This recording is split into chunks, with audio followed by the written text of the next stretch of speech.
So, we began with the aftermath of the Margaster caper in Silvery Moon, um, where you reported them to the guards and stayed the night. You then headed west to Zymorvan Hall in search of a giant Slayer greatsword. You found a very conscientious and good host in Harthos Zymorvan, who was very pleased to greet any adventurers. He seemed pretty lonely, although he did have some uh, servants and whatnot. Um, Unfortunately, the sword was not there. His son, Harthos, and his wife, a member of the Hand of Yarder guild in Yarder, the female thieves guild, uh, had stolen it, and he guessed that the sword was probably somewhere in Yarder, though he admitted he hadn't seen it in 7 or 8 years. Uh, Coming up empty on that, you traveled back through Silvery Moon on your way to Citadel Felbar to show the letter of recommendation that Gelrin Fohammer wrote you in Tribor. Gelrin Fohammer, besides being the armorer in Tribor, is the royal armorer for Citadel Felbar. And you stopped in a place called Hawk's Nest,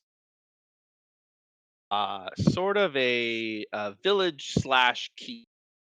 Uh, some shops, some shrines, a couple of inns. Um, you met with the Lord and Lady, Lord. Can I read my own writing? Lord Canalus and his wife, Lady Fenris, and their two daughters. One who was studying to be a wizard, one studying to be uh, a knight, a paladin of Torn.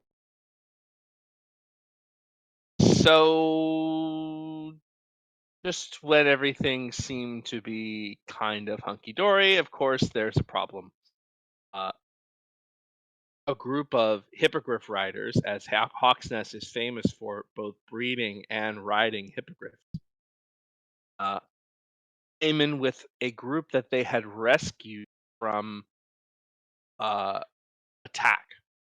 This particular group of villagers was carrying a cart, armored wagon filled with wages, and the destination was the southeast town of Sundabar, which forms Hawk's Nest's sort of eastern flank, and wages paying to rebuild damages done Sundabar in conflict.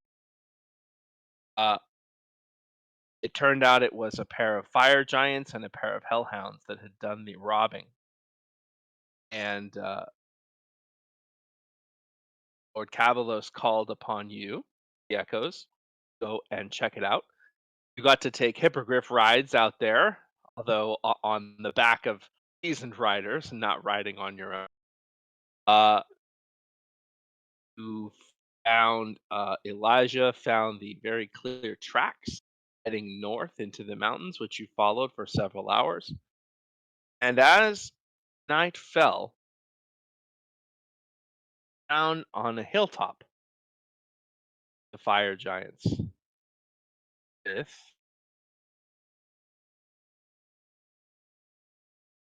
a DM, I fire do have a burning, question. please ask. What was the name of the girl I was interacting with? Their daughter? Her name was Lavencia. Lavencia. Lavencia. So if you guys check out uh, the map that I just put in Albert, that I just put in the main chat. So you, from the angle of approach of this tiers, you saw that the two fire giants sitting next to the fire here on opposite sides. Let's see where the hellhounds are as of this time. Go ahead and put yourselves down here at the bottom Hey Q, as you are approaching from the low ground. just got a text. Elric's dice just showed up Oh, nice. for his special spell. That's awesome.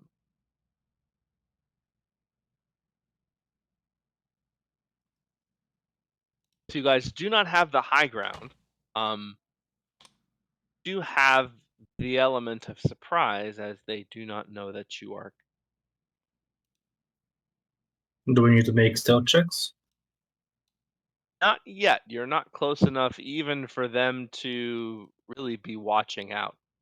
Particularly since they're sitting next to the fire and looking down or out in the dark would be almost impossible for them to see any. Oh my god. Are, Not We need yet. to get Have you a we- character picture. have we taken a long rest? I don't believe we have. No, Not since the I'm ogres. have not. missing- okay, so I should be missing those spell slots then. Okay. Yeah, no, you haven't since the ogres. This was the arriving in Hawk's Nest. You were going to get your long rest, and then this came up.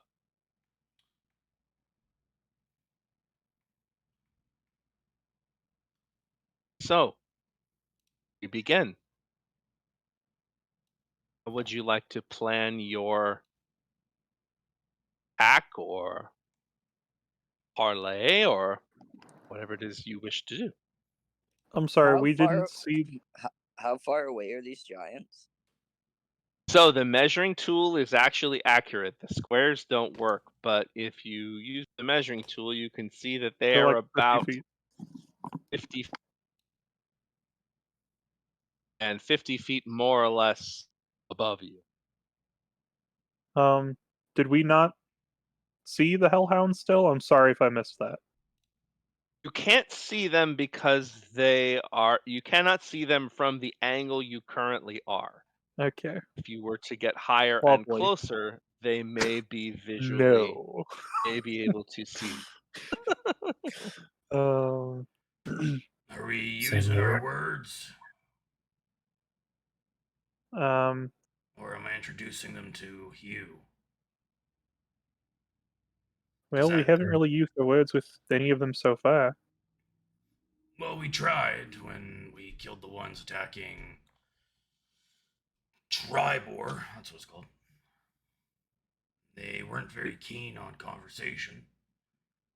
The other ones were trying to eat our horses. So that might have been my bad. I was just kind of pissed off.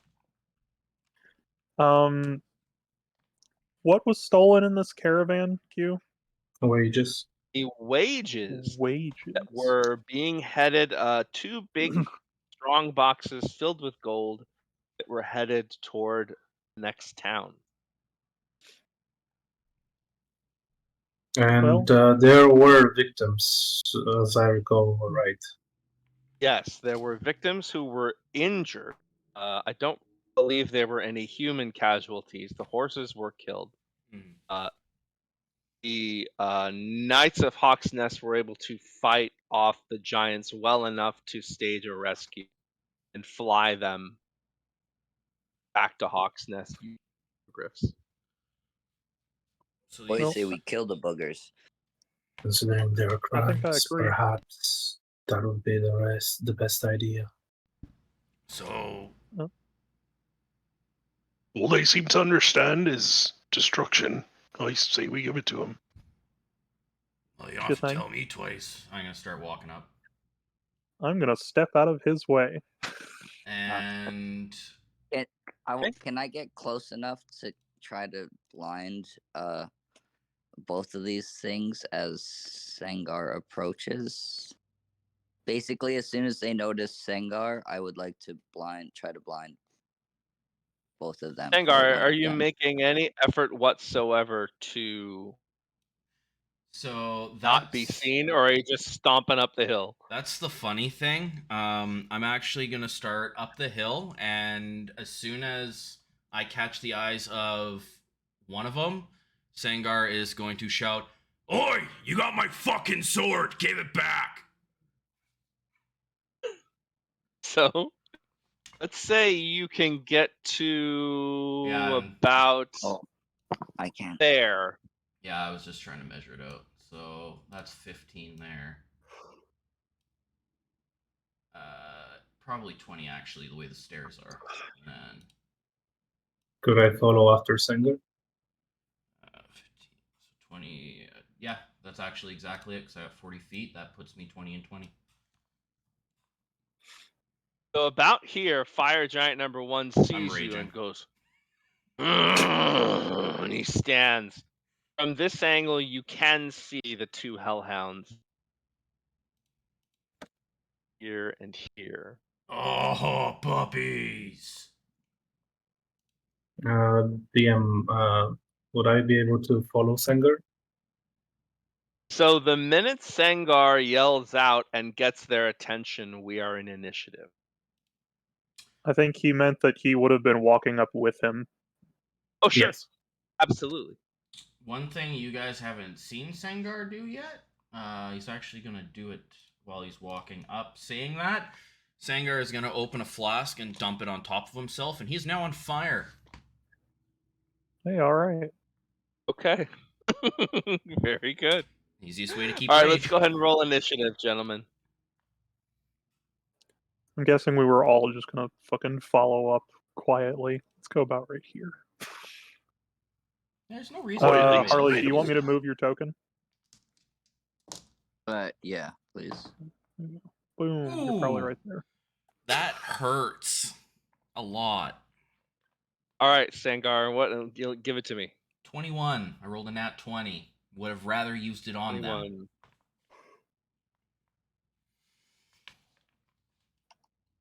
21. Elijah, your initiative. 5.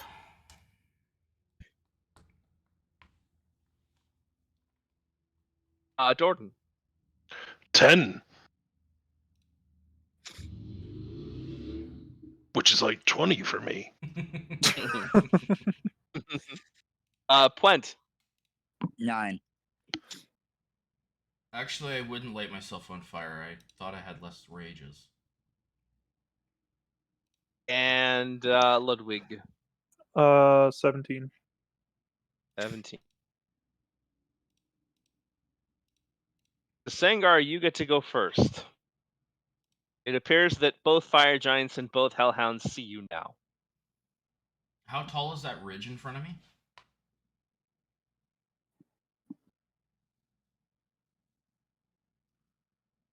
Is 10 feet. Since I'm 7'8", can I just run and just try and vault myself up it? Let's see. I would have you make an athletics check for that. But yes, probably. Perfect. I have advantage on those. I'll use that one with it. So, on 2 different dice now, I've burned 2 nat 20s. Sure enough. You vault right up. I should be excited for rolling 2 nat 20s in a row, but I haven't hit anything yet. Okay, so yeah. Once I get in range You are now up there. with the Hellhound,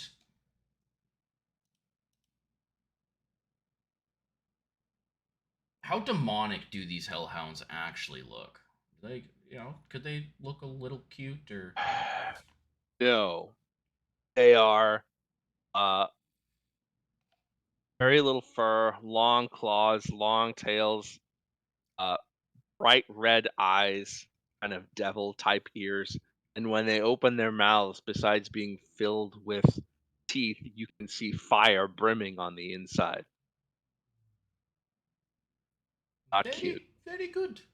I'm just gonna take a swing at Hellhound 2, and as I'm doing so, Sanger is gonna say, "You kind of remind me of my horse." Ah, see, wasted all my good rolls. I'd be an idiot to use reckless during this. 17 to hit. 17 does hit. Okay, perfect. That is 3 plus 4 for 7 plus 1 for 8 plus 2 for rage? Was it 2?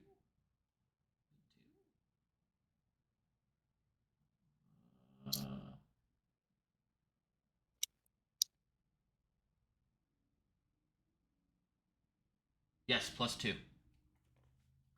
So 10 total. That would be, yep. First swing, 10 total.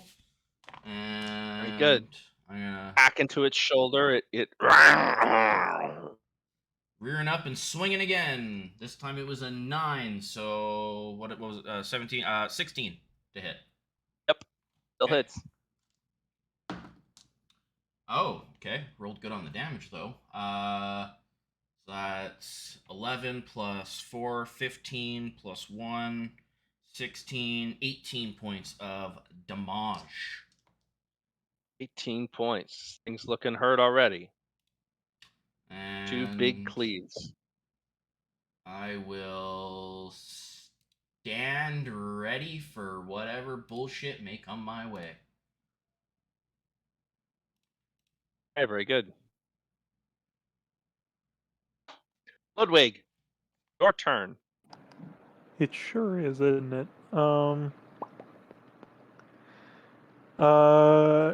Yeah, I guess it's about the right time. Let's do the thing I always do, which is either Fireball or Phantasmal Force. And I'm gonna Phantasmal Force one of those giants. Let's go 1. Fire Giant 1. I can see him, right? Yes, you can see both of them. You can see you can't see the Hellhounds from your angle, but you can see both the giants. That's good. Okay. Uh Mechanic wise, by the way, since dogs are like one of my fears, is there anything that we should do like mechanic wise about that? Like, should I not be able to move like towards them, or You how do can you want to do like certainly fears? you are absolutely it makes perfect sense and it's great role playing to put yourself in the frightened position just of the dogs so that Okay. you cannot walk towards them. Although Okey-dokey. at your current distance, I don't know if I'd necessarily hold you to that. Okie dokie. If I can't even see them right this second, anyways, it'll probably be fine. You can Okay. I'm gonna Phantasmal Force that fire giant. Let's see. He's gonna believe that a big hand made out of water has just come out of the ground and is grabbing him and is pulling him down. And there's like whispering primordial Aquan all around him because I speak that language and I know what it actually sounds like. Um, okay, very and good. it's really scary and spooky, and it hurts because it's water. Smile. So that's an intelligence save of 17. ooh. Okay, here we go. Also, I don't remember if it is intelligence or wisdom off the top of my head. I believe it's intelligence and he rolled 17. Okie dokie. Well, Hate that stuff. It should be intelligent because it's an illusion. then nothing Yeah, I happens. think it's intelligence. Yeah. Then nothing happens. I cast my little spell with my book, and then I just kind of look blankly at him, not reacting, and then I get kind of sad, and then I end my turn. Okay.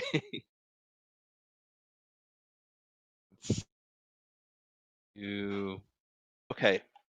Hellhounds go next. Hellhounds both are going to rear back, use their fire breath on you, Sengar. So Sengar, I need you to make 2 dexterity saving throws. With advantage.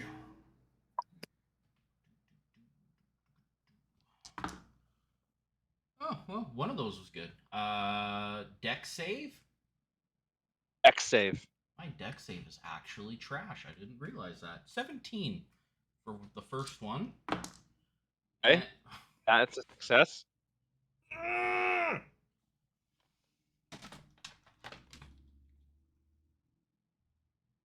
Nat 20.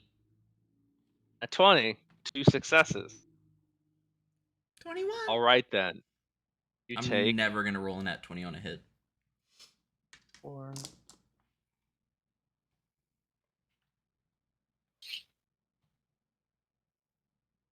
You take 56 points of fire breath damage, halved to 28.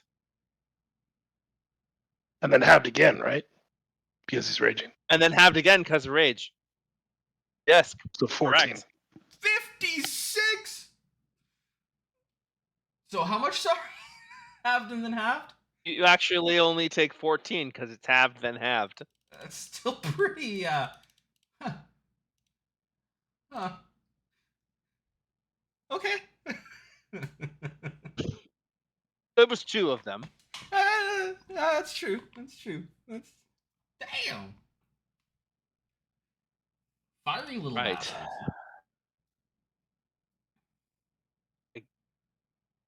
As the fire giants will both attack you too with their great swords.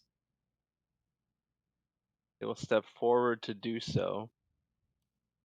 Will allow them to see the rest of you coming on their next Wait. this turn. This hellhound's gonna circle around here on his turn, not leaving your whatever. Unbelievable. And the fire giants will both take their swings at you. First one is 26 to hit. Yes, that does hit. Yeah. That is 38 points of slashing damage. So So halved to 19.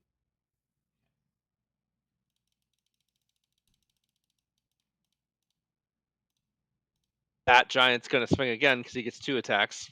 oh,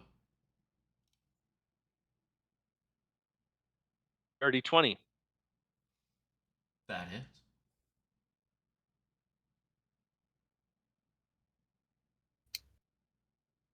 This 32 halved to 16. I may have made a mistake. Now the other one will take its 2 swings at you. Before he does that, could the one that just hit make a wisdom saving throw? Yes. As I will imbue my stone rune and try to incapacitate him. He rolled a 16. My DC is probably not higher than that. My DC is 15, so he's not going to be Oh. incapacitated. Just made it. All right. Swing number 2. 13. That misses. And this is Also, the number of my HP left. God. Oh, Barbarian, get a 22. barbarian. That hits. that is it's 42 half to 21. Out. Zangar races into the middle of this. But He hacks away at a hellhound and then just gets buried underneath. Isn't he a half-orc? and thank you. I was That's right. about to get into that. Gets smoked into the ground, bleeding extremely heavily. He's gonna get back up. He's gonna brush the blood from his mouth. All right, my turn, and take a swing. Okay. At which one? Who are you swinging at? The one that just finished me off. Fire Giant 2. That is 23 to hit. You betcha. Okay. Mm. Yeah, I mean, might as well. This could actually be the end of him, depending. Yeah, he'd burn it. Boop. And oh, that's neat. It automatically use my relentless endurance. I was wondering why I jumped back to 1. That's cool. Okay, so it's going to be 2d12 and 2.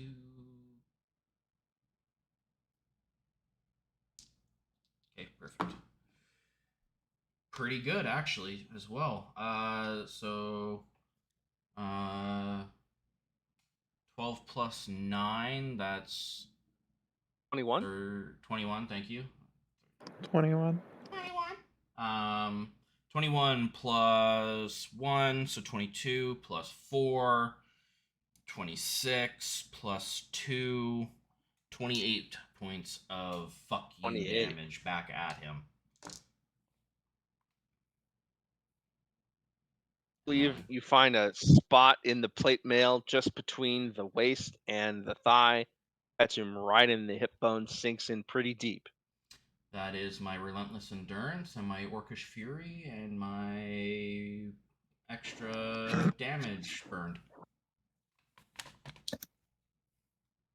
Good. But I'm still up. All right, that is Fire Giant's turn. Jordan, your turn. I will cast Moonbeam.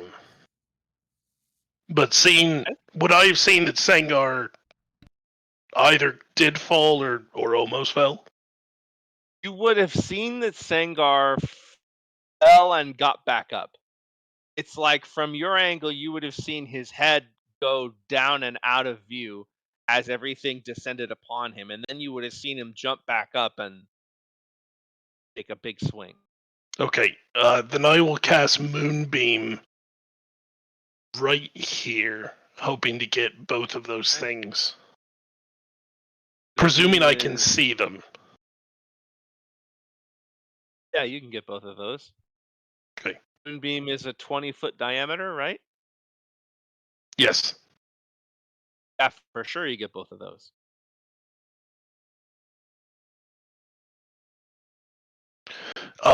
And then not entirely sure what to do with him so far away. I will move my 30 feet. And then I will use my one of my hidden steps to turn invisible. Okay, very good.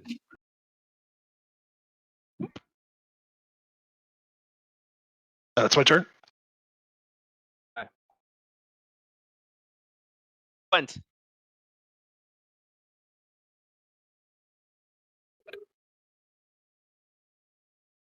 So, can I see Sengar is my question, or as I Yes. move You could, 25. from where you are, you could see Sengar's head and shoulders get hacked by these giant swords.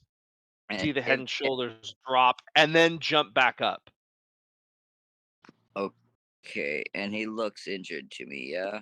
So He's I'm bleeding going like to, crazy. Out of everything. Bleeding out of everything. I am going to channel divinity and pump 30 points of healing into Sengar. Hell yeah. Okay. As I say, Moradin, aid him. And I think I have a bonus action.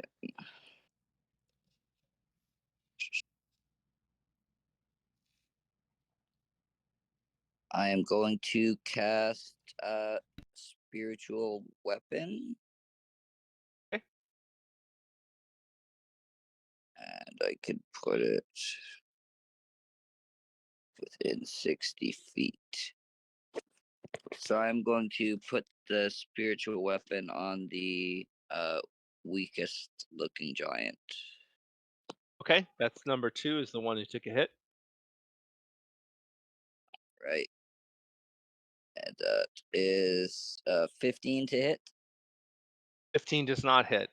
So as it comes down, it clangs off his black and a almost burnt looking plate armor. Alrighty. And that's my turn. Okay.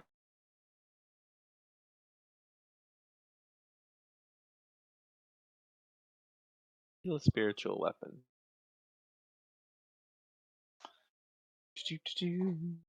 Elijah, your turn. So, since everything happens so at once, I will just first see the fire and I'm going to comment. Singer is smoking hot, but then I see the fire giants coming in, slashing through him and taking him down. I myself will become giant. As a bonus action, Very good. and I'll move over here. And how tall was the ledge again? 10 feet. So I should be able to reach him. Yep. Alright, as I go there, I am going to try and hit him in the ankle. Okay, very good. That would be 14 to hit. 14 does not hit. You reach up X. and you clang right off his plate armor. I will go for my extra attack then, Okay. which is another 14. Same thing, just 2 quick hacks, and you're just looking for a seam, something, some flesh on the inside. You can't quite get there. I am going to action search. I Very am good. going to go again. Third Okay. time. 9. 9. No. The third time that you're frustrated now. Now the last one is barely even a good swing. You just bang down on his foot. And my last attack for this turn. Oh, that's a hit. That's a 22. Whew, 22 definitely hits. Alright, well, that would be 13 points of magical bludgeoning damage. 13 points of bludgeoning. And as I finally get his ankle, I'm going to invoke my fire rune as well. Are they fire immune?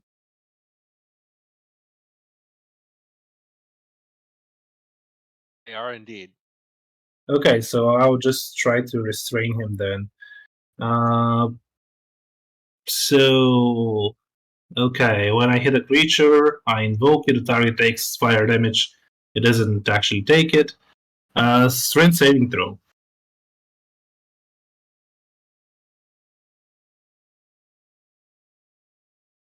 Just 11. What? 11. No That means way. that my chains will Roll the just. 4. Well, I rolled pretty bad as well. My chains will just rise up and wrap around him, restraining him in one place. And yeah, basically he would be taking more damage, but he won't because he's fire immune, so we don't have to care about this. And it can repeat a saving throw at the end of each of its turns. So that is all for me.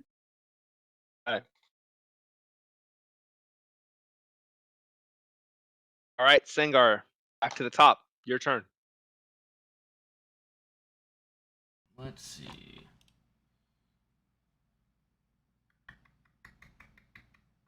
How do I want to do this?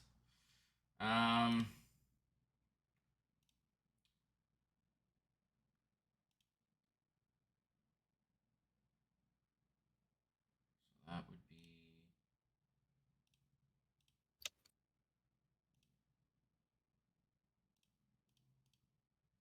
That's pretty fucking good. So, forgot to add 30 that I got healed, so I'll add that.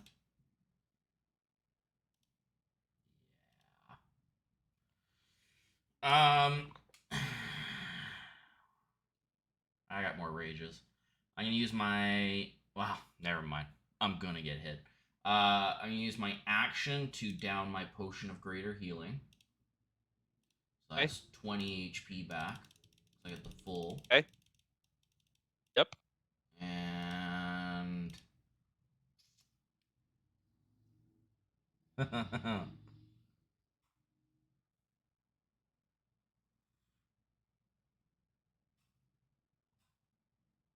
See, now I'm in a predicament because if I get the fuck out of dodge, take a shit ton of damage again, probably just delete Elijah. I'm not that squishy. Yeah, but you're also not immune to, or take half damage from everything and go from almost. I was only missing 3 HP and they wiped me.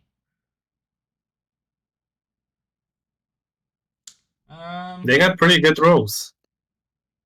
They did.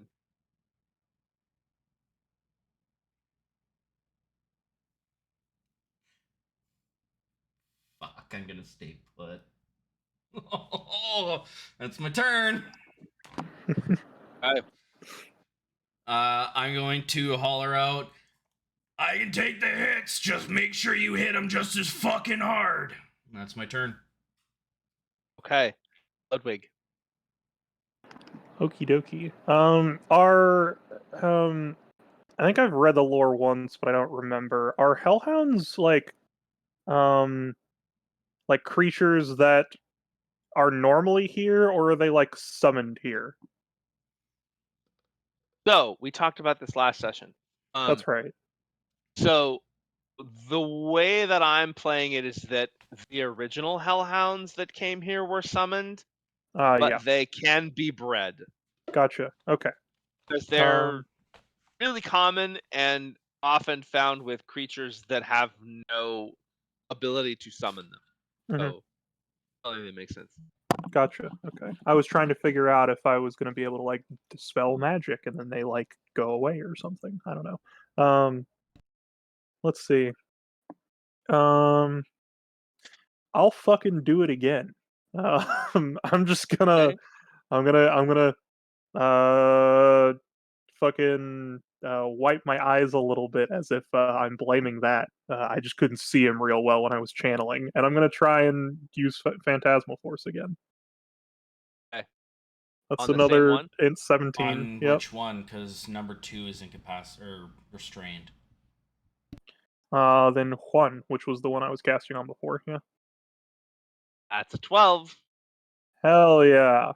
So he is now also restrained on the floor and taking 1d6 psychic damage per turn. Let me see. I don't remember off the top of my head if he takes that on my turn or his turn. It's immediately and then on his turn. Right. It can deal 1 to the target if. No, it's immediately and on your turn. Sorry, my bad.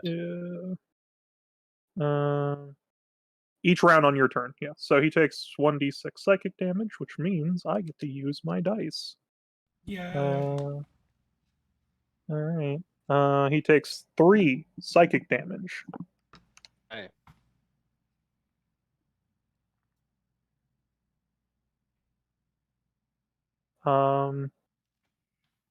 I'm going to walk up here. Let me know whenever I can actually see the hellhounds. How long is it to get to I would like say there? 20 you feet? can't see them until you get to where Puente is.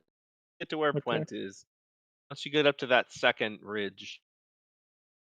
Okay. Then I'm going to spend 20-ish feet, 25 feet of movement to get about here. I'm going to see them. He's going to look at them and say, no. And then he's going to walk 5 feet back down this way. And then I'm going to end my turn. Okay. Okay. Hellhounds.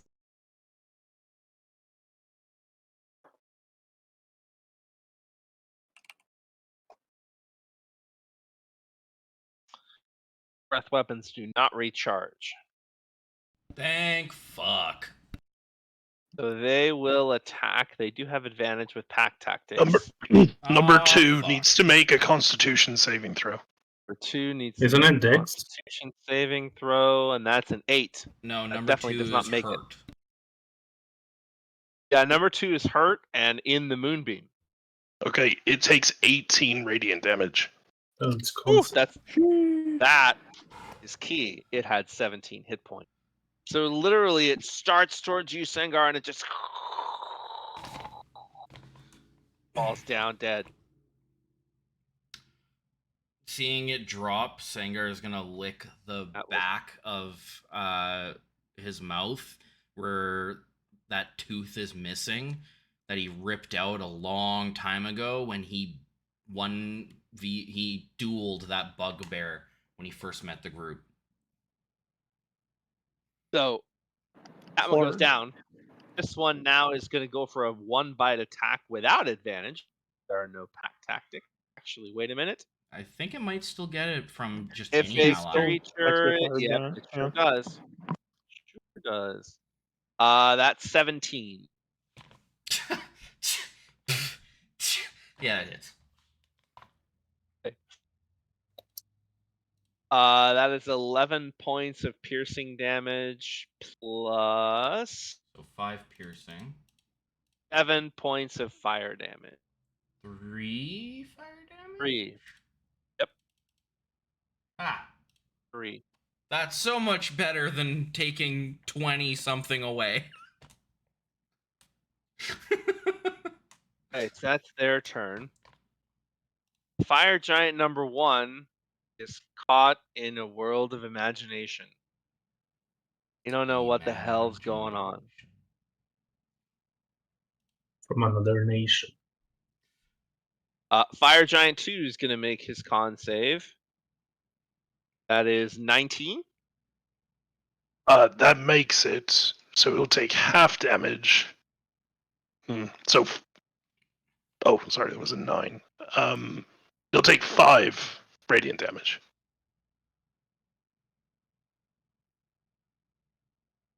Heck yeah.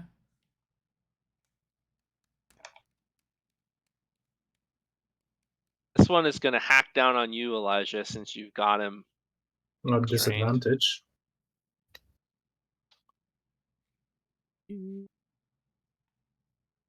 With disadvantage, that is 21.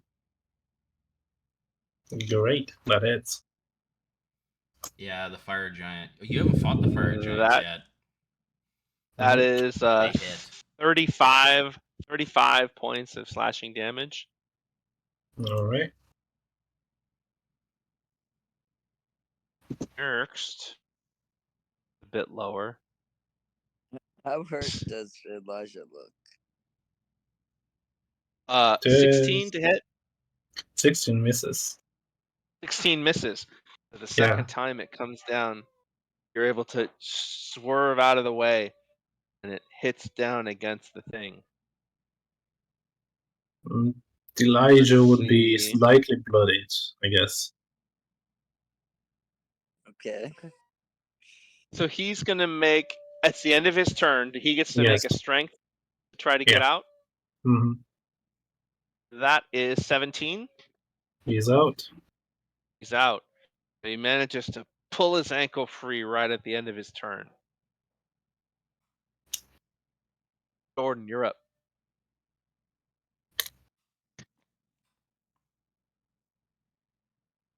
Okay. Can I see everything that's going on? Yep. On the top of this. Okay. Yes. At that position, as tall as you are, you can see everything. So I know that Ludwig already talked about this. These things are summoned or whatever. Do I happen to know if they are fiendish? Yes. Make We a talked about it nature last. check. Oh. Yeah. The question is if you know. Make a nature check. 17. They're definitely fiends. Okay. 100%. All right. Then I'm gonna leave the moonbeam where it is, and I'm going to Misty Step right here. Okay. Very good. And I'm going to pull out. It just seems appropriate. I'm going to pull out Lightbringer, and I'm going to take 2 swings at the Hellhound. Okay. Very good. The first one's a 14 to hit. Sorry, his first one was 14. 14 just misses. You come so close, you actually scrape the fur on it, but it manages to duck out of the way. Okay. We're rolling with advantage. This is crap. 15? 15 just hits. Okay. So that will be 6 of bludgeoning damage, and then I'm going to Okay. burn a divine smite on it. Okay. And that will be 11 radiant damage. Hell yeah. Or okay. The one hit you get in doesn't hit too hard on the top, but the radiant damage flows through it, and you definitely see it kind of snarl back and shrink away from you. And that will be my turn. My brother Clint, in you're up. arms. So first thing I'm gonna do is attack Giant 2 with the spiritual weapon. And that's a 17 to hit. 17 just misses. You swing perfectly true with the spiritual weapon, but it just clangs off that plate armor. Okay, and can I climb up beside Sengar? How tall is that? That's 10 feet. Could I use And the my answer reaction, to your question is seeing him, to lower my arm down and pull him up? I would say yes, Quentin, you can get up there, but that's all your movement. Okay. So I'm gonna try. Basically, I'm trying to go back to back with Sengar. And Okay, I'm going very good. to cast Spirit Guardians. Nice.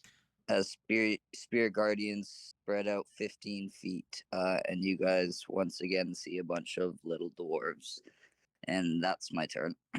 Did that burn my reaction to help him get up, or? Yes, it does. Okay, perfect. Otherwise, I didn't have him make a check for it. Okay, yeah, no, perfect. Elijah, your turn. A question: would I be technically flanking with Gwent for the fire giant? Yes, it would be. Okay, so I want to hit him real hard again with my punches. Starting off with my first attack. That will be a 24. 24 hits. Alright, that will be 10 points of magical bludgeoning damage. Okay. And I want to use my bonus action to try and grapple him. Okay. I have advantage on that, so that's a 19 on my end, which is pretty low. 17. Alright, Damn. now I have him grappled. Can I move Okay. at half my movement speed and throw him off the cliff? Right here?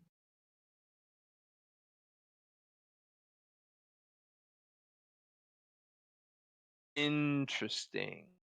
I am the same size as he is, and I am You grappling him. have him held. To throw him, I think you need another strength versus strength check. That's fine. You've got him held, but he can hold himself. Alright. Before I do that, anyways, I still have my other attack, which would be a bite attack. As I catch him in my hands, I will actually go ahead and bite him. Okay. So that would be... Ooh, that's a natural 20. Woo! Alright. And that would be 17 points of damage. Okay. As I do that, I'll actually suck in his blood to heal myself for 17 hit points, Okay. since I'm below half hit points. And I will regain my strength, and then with my newly regained strength, I will try to get around over here. So he's still technically within the Spirit Guardians if I don't manage to throw him away. Okay. And I'll try to throw him. And do you want an athletics check? Yes. All right. Let's get that bad boy with a 23. Oh, he rolls 21. You got him. All right, so I would like to throw him, and that should be like 20 feet fall for him, I believe.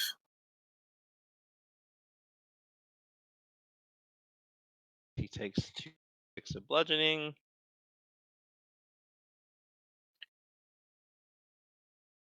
Is 7.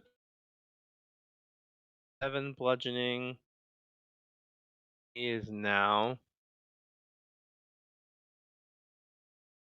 down here. All right, so basically what I'm going to do is just... I was thinking of throwing him there, like here, if I was able to. That's a long way to throw a fire giant. We're the same Imagine. size as my idea. Well, you would have. Yeah, you would have had, your you would idea have is had to one have. thing, but You would have had to have. you dragged literally him. would have had to dragged him 25 feet just to get him there. So No Let me- way you can throw a fire giant well, to where I am, it's 30 feet. Well, that's and that's no kind and of I'm the moving thing. half my speed. I'm moving half my speed Yeah. with him grappled. So I Got him was grappled. So, okay, let's rerun this again. around here. I misunderstood what you were doing. So Okay. I gave him his 7 hit points back. So you're right there. You've got him grappled. Mhm. So you're trying to half your speed to drag him here, Basically and 15 then speed of my own speed, throw him which again. would take me that- around the cliff. That is, I'm gonna rule that you can, with your strength check, you can drag him half your movement, but I think either that's the end of your turn or you have to roll another strength check to get him up and over. But I should be able to drag him just by having him grappled and with half my movement speed. Okay, Like so you've got as I I'm gonna grapple look him, up- I can move with I'm gonna him look up the rule. half my movement speed. Yeah. Maybe absolutely right. Oh, So that that is is- correct. If the argument is whether he moves half his movement speed while grappled, that is true. Yes. But wouldn't it be Okay. his action to throw him? I don't know. I don't know what the throw action is. So So you've already taken. I mean, I would Swing. drop him technically. So you, what I feel like is that you've taken 4 or 5 actions on this turn. No, because I So, done this action Swung grapple. and hit him. Yes, and I have a feat Bonus that allows me action to. grapple. Yes. You move half your movement. You've now used your movement and your action and your bonus action. Yes. What else do you got? Nothing. I would Why just. do you have Why do you have another action to throw him? Can I just drop him then over here if I move 15? No, because if you move 15, you're here. He's here. You can do that. You won both strength checks. So you've won the strength check to grapple him, won the strength check to pull him off. This is 10 feet, so he still takes 6 points. I rolled a 6. He takes 6 points of bludgeoning just from what you've already done. But you do not get to then, as half your movement pulling someone grappled is your total movement. Yes, and that would take me to around here, no? Because that's 15 feet. He's on the other side of you. So I can't turn around and drop him from No, my grapple? because he's a giant fire giant at somewhat equal of your strength pulling back at you. You can do it on Okay. your next turn, for sure. Okay, so I can't release him let's- from my grapple. Yes, so you still you still got him grappled. You still got him by the ankle, and he's literally like leaned back, hopping on one foot. You absolutely still have him grappled. Okay, if I can't drop him, I'll just keep him up in the air next to Puent, not dropping him anywhere, so he's in the Spirit Guardians regardless. Got it. So you want to have him here then, but you've got him up in the air. Okay. That works for me.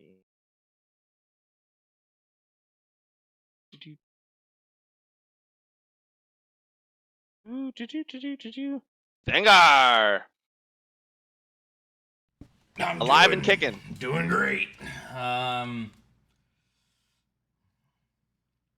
Speaking of grapples and such, what is Fire Giant 1 doing right now? Yeah, I forgot to ask about that. Did he make his int save on his like- turn? Does he get an int save every turn? Every I single thought he turn. doesn't get an int.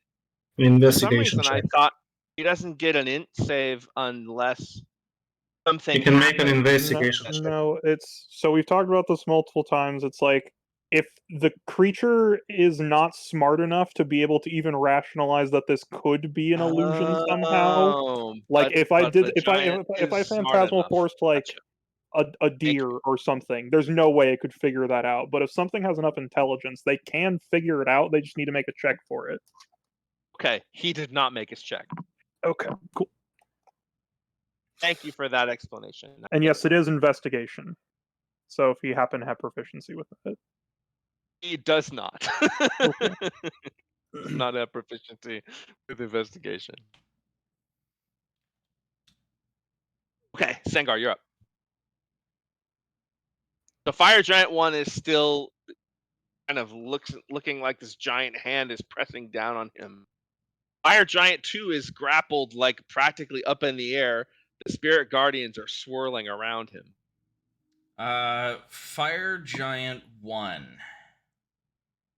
Yes. He should just be prone, like, but you can't see anything happening to him. No, I 'cause know. It's all an illusion. I can see it. I can see him like fighting against something, and Yeah. I've seen you do this bullshit before.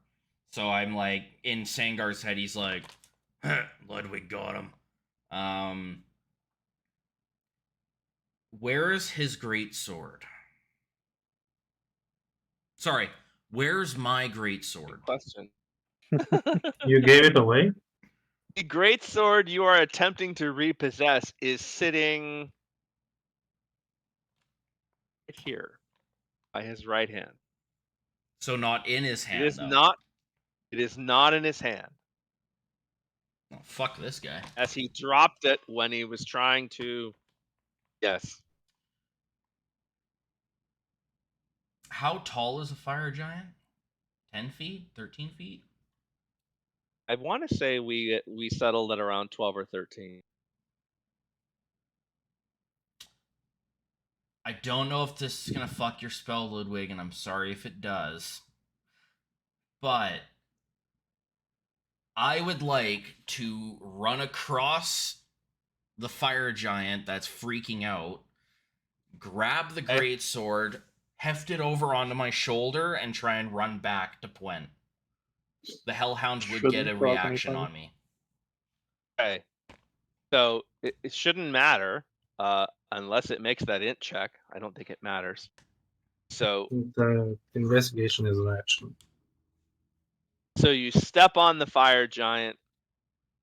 You pick up the sword. You can't wield it because you haven't taken a strength potion. I can carry it, but I can't You swing it. can.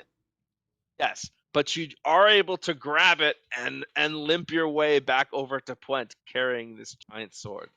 Well, I can move as normal. Like I can carry it no problem. I just don't have the bicep and forearm strength to just. Right. My carry weight isn't even close to max while carrying this thing, and I think we agreed it was like 500 pounds. Yeah, you've got it. Yeah. Okay. So once I get back to Puent. Yeah. I'm gonna use a bonus action and drink my last potion of Fire Giant Strength. Okay. And I am going good. to I don't know why I'm feeling like this right now, but I'm going to make a callback. I'm going to put the edge of the sword on the ground. I'm going to pull it back. My muscles fucking bulging, and I am going to gulf swing the Hellhound. Okay. Good. With So that advantage. is plus 11 to hit with the Fire Giant sword. So I rolled a 7, so 18. 18. That hits. And what was the damage on that greatsword again? Damage on that great sword again is 6d6 plus 7. Okay. 1, 2, 3, 4, 5, 6.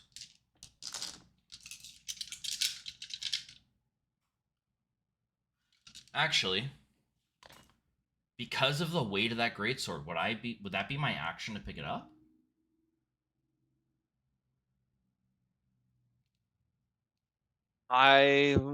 Gosh. Yeah, probably. Okay. Well, in that case, I wouldn't have drank the potion. Let me and look and think for a second. So to even get to it, that's movement. because I got You got 40 to get your whole feet. movement. Your whole movement is to get there and back. Plus, it is a bit more than It's- just picking up a longsword. That's true. I'd say that was your action. Okay. Save your potion. So, yeah, instead, I would just stand with the greatsword, sheath it onto my back in the sheath that I created for the previous one, and I'm just going to kind of stand there. If it wakes up, it's not going to have a weapon. And that's my turn. Good. Ludwig, your turn. So Fire Giant is gonna take 2 psychic damage. Very good. All right. And then I'm concentrating on that spell. I will just I'm gonna cast Frost Ray on Fire Giant 2, the one that Elijah is holding. Okay. Very good. While he rolls that, just a heads up, I didn't take damage, or did I take damage before my turn? I don't think I did. Not. I did not roll the Hellhound's advantage opportunity attack against you. Okay. I'm going to do that now. Okay, perfect. That's 21 to hit. That hits. Okay, so I don't lose rage then. That is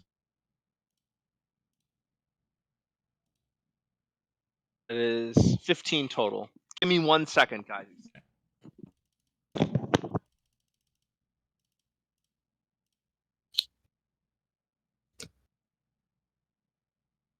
That'd be 7. So for my shorty character that we're going to be playing, I think I'm going to be playing a centaur paladin that sounds like Galio from League of Legends. Okay, that's fucking awesome. That's awesome. If I was gonna be playing the rogue, I already kind of made them. They were gonna be a Harengon. And you can bet your fucking asses I was gonna do a kind of fucked up version of Bugs Bunny. Yeah. Oh, classic. Does anyone have any can anyone take a background that has Thieves Tools proficiency in it on our team? I can. It didn't really make any sense for my character since I'm like a paladin-y type. I mean, I am very high in Dex as well. I'm a Dex intelligence character, so Yeah. it actually it's insanely hard to find a picture of a gem dragonborn. Yeah. They're newer. Yeah. So I found one of a gem dragonborn, but I'm an emerald gem dragonborn. Mm-hmm. So essentially he looks like the picture I posted, but green and glittery. Mine's gonna look like a Giga Chad, but also half horse. He's gonna be a dumb himbo guy with like a half horse body. I love it. I've seen a like a picture thing or a meme or whatever where it was or like a comic strip where it was like a centaur fighter or cleric or paladin or something. And they're like, to our steeds, and they're like, what do you mean steed? You're half horse. And then I can't remember what they say after, but then it just shows a picture of a centaur sitting on top of a horse that's struggling. I don't like that. and That's then, weird. and then the rogue's just like, this is some kind of animal abuse, right?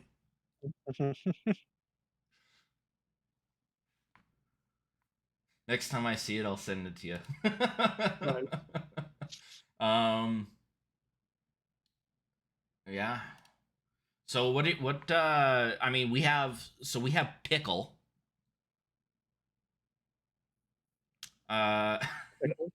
He's Is that Harley's he's like character? Yeah. yeah. He's I was not a telling them regular. before you came in, like, of course Harley picked another fucking short king character. Can only play midgets. I I mean, just think hell, I'm dwarves all are for cool.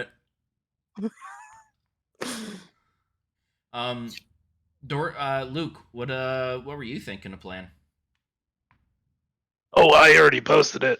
Oh, did you? Bugbear Oh! Monk.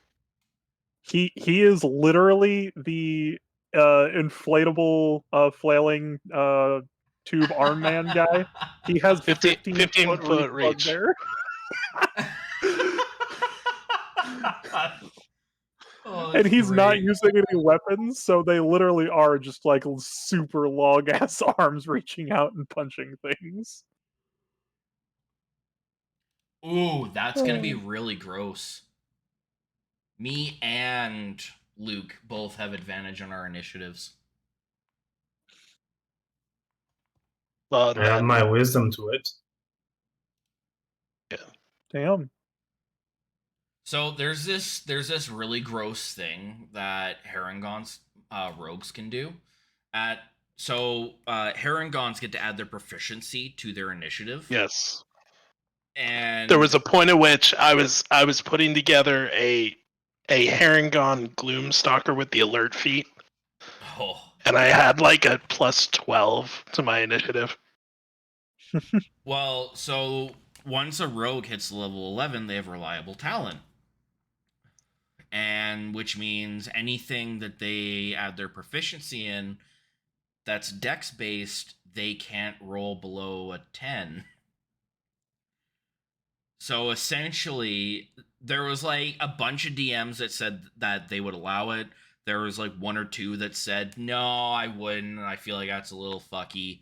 But essentially, a Herringon level 11 rogue wouldn't be able to roll below a 10 on their initiative.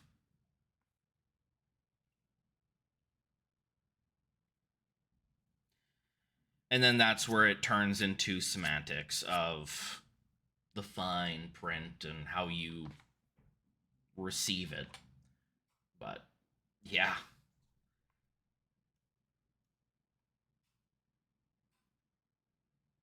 I did want to ask the group because The answer is no. yeah, that's fair. With Gregor, an uncommon item I can take as one of my 2. I'm I originally took Mithril Halfplate for a higher AC of 17 and no penalty to stealth. But then I was kind of thinking, as I remembered the item from an ogre friend in Candlekeep, I was kind of thinking of taking a headband of intellect.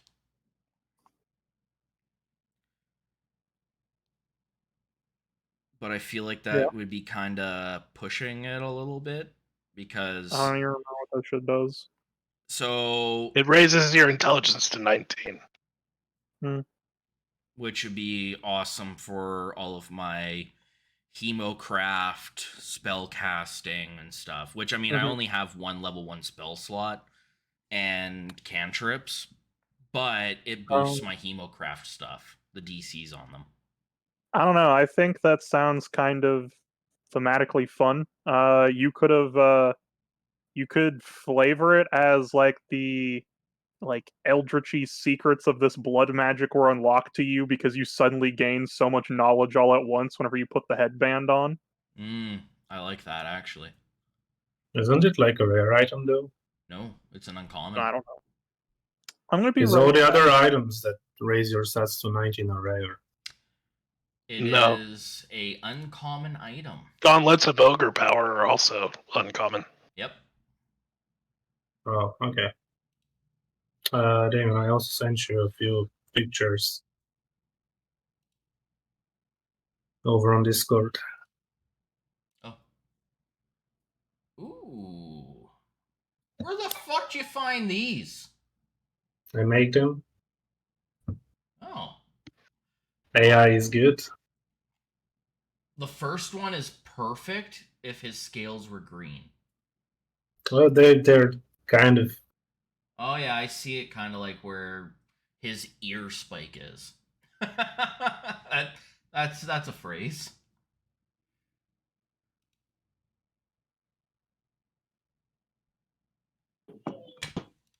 Actually. Sorry, guys. Kid's having one of those nights. Oh no, you're good. I feel like the parents of this group get a free pass on stuff because the rest of us Yeah. don't have to deal with what appreciate you it. guys have to deal with. It's like nothing like that actually matters, but it's just No, when they get emotional, it's really hard. no, I get it. All right, Sangar, did you finish your turn? I did. You just finished doing a reaction on me through the Hellhound, because we were kind of figuring out if I still had rage. So I took the 7 damage, and it is Ludwig's turn. And Ludwig did the psychic damage to the giant. That's where we are. All right, I'm back. Sorry. Still Ludwig's turn. You're fine. I just got back too. I had to see if there was any dinner out there to know if I needed to order Zero something. time. We have like a fucking 16-inch pizza out there. It's Oh insane. shit! 2 of them actually. It's my turn. You said. It is. Yes. I got a 16 on the spell attack. That hits. Oh, that's right. He was Ray of Frosting the giant too. Yes. Oh yes, no. 16 does not hit. I'm gonna say 16 you said he had frosts. plate earlier, so 16 frosts the armor, does not get to the flesh. okie dokie. He's just gonna go back to. Does it look like Elijah? Are you still trying to pull this giant? Does it look like he's gonna start coming our way? I'm just following him. Okie dokie. All right. I was gonna figure out if I needed to back up more or not. Then I'm just gonna keep concentration on my spell, and then my turn. Hellhound's turn. First thing happens is he takes damage from the spiritual weapon. Not spiritual weapon. The spirit guardian. Spirit Guardians. Yep. Point, go ahead and roll that damage. Okay, that is. I think they have to make a wisdom save of 14. Wisdom 14. 20. So it is gonna take 19 damage halved. 19 halved to 9. Okay. Tough. Okay. Very good. It is going to see if its breath weapon has recharged. Please no. It has. Shit. Has recharged. So there's a 15-foot cone. From my nah.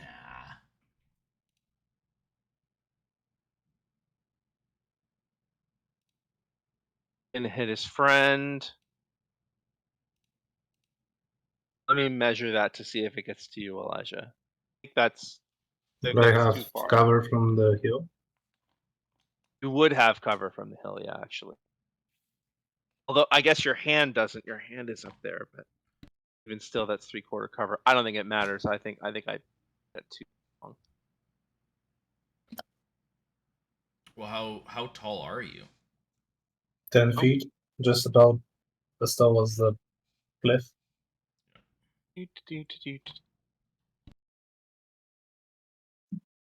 Okay, since your hand is up there, Elijah, I am gonna have Sengar, Puent, and Elijah all make dexterity saves, but Elijah, you make yours with advantage.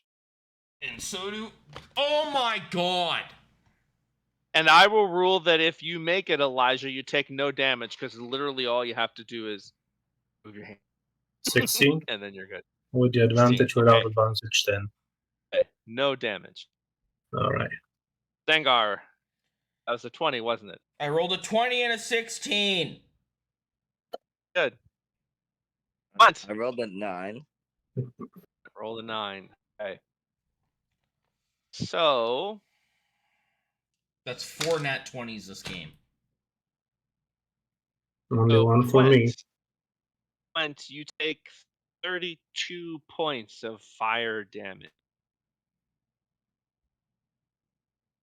Sengar, you take 16, 8. Take 8. Okay. It's a double halved. It's getting quite hot in here. I'm taking off all my clothes. I took the- 32 damage. Sorry. And the fire giant, yes, 32. Fire giant has to take the damage too. They can They're immune to fire. save with disadvantage. They're immune That to doesn't fire. matter. He rolled a 5. Oh, he's immune to fire. Right.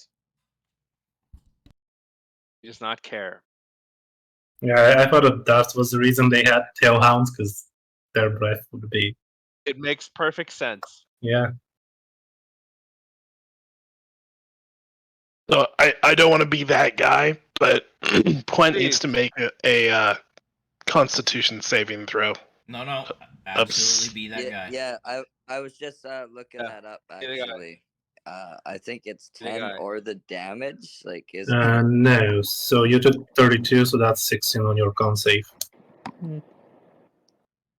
It's 10 or Uh-huh. half the damage, whichever is greater.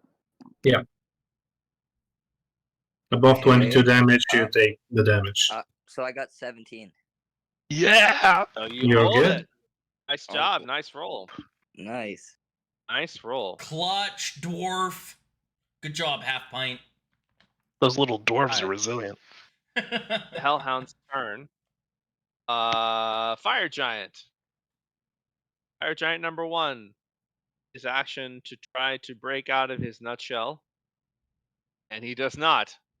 Both Aims of in them his also nutshell. Both of them also need to make wisdom saves against spiritual or spirit guardians. And one for the moon beam. Since technically, Fire He's still Giant number there. 1's wisdom is a dirty 20. Half damage. We'll That take is half. let's see. 1 second. 11 plus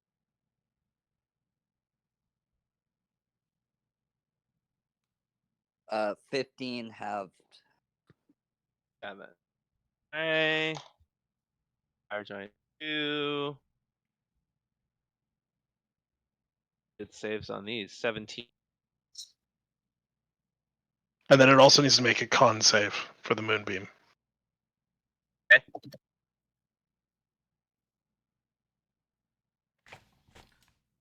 just need to run to the washroom. Is Spiritual Guardian deck safe?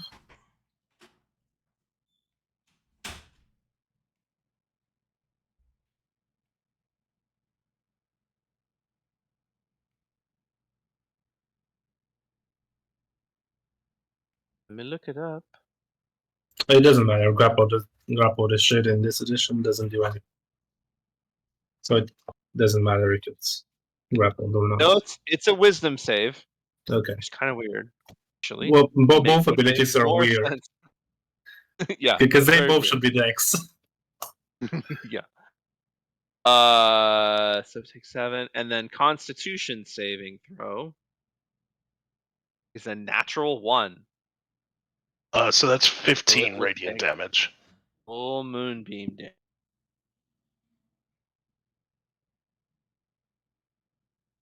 I mean, this giant is a giant, and got a lot of hit points, but Fire Giant 2's had better days. He's looking pretty rough. Fire Giant 1 seems fine physically. Mentally, he's in rough shape. Okay. Fire Giant 2. Would Fire Giant 2 have seen me take the great Crap. sword? He's so busy with Elijah, I don't think he would have looked. We're wrestling here. So Don't be jealous. He is going to. He is gonna swing his greatsword at disadvantage. He actually doesn't Can he have even do that? disadvantage. He can just hit me just as normal. Grapple this shit. I feel like that doesn't make sense. Let me look that up. I know, but it is. No, It only has 0 movement sometimes speed. I don't change the rules this time, but that's a rule where I kind of maybe want to change the rule for next time and make it a rule. Because if he's in this case he's grappled by the ankle, so maybe it doesn't matter.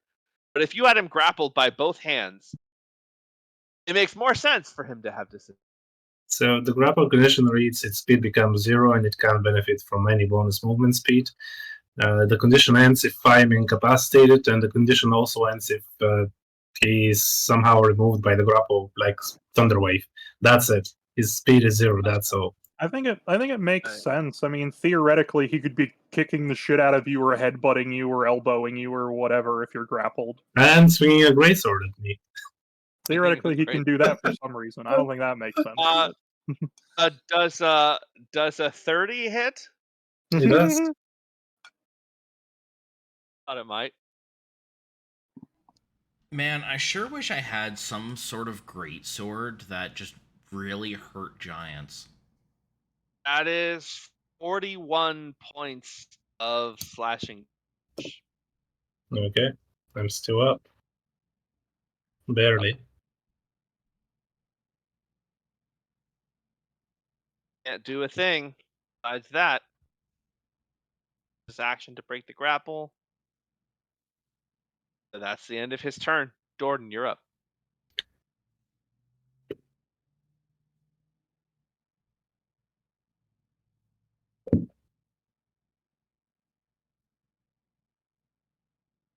Jordan?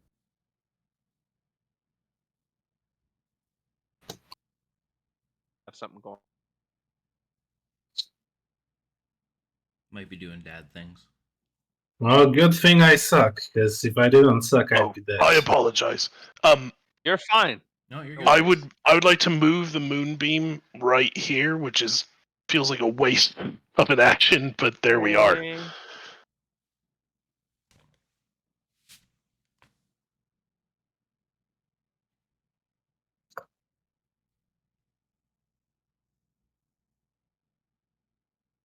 Like about yay.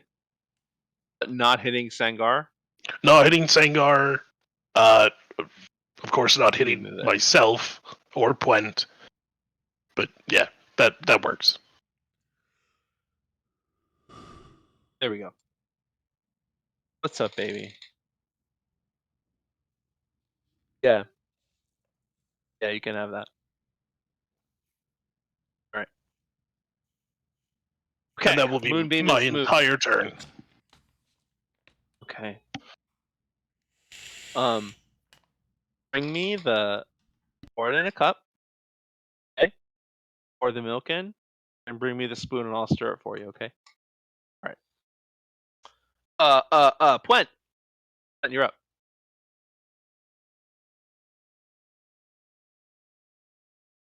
Okay. I'm going to attack Fire Giant 2 with the spiritual weapon. Okay.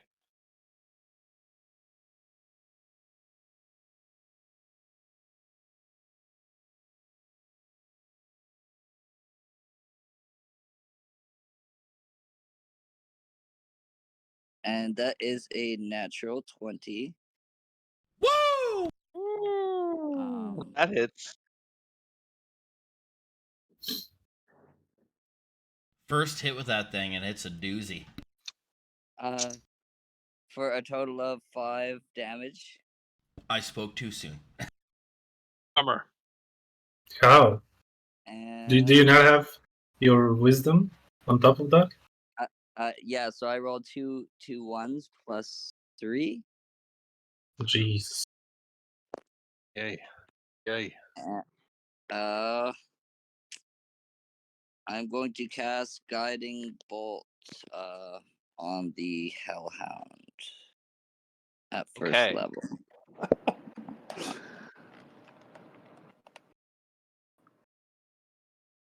And that is 25 to hit. You bet. And that is 14 points of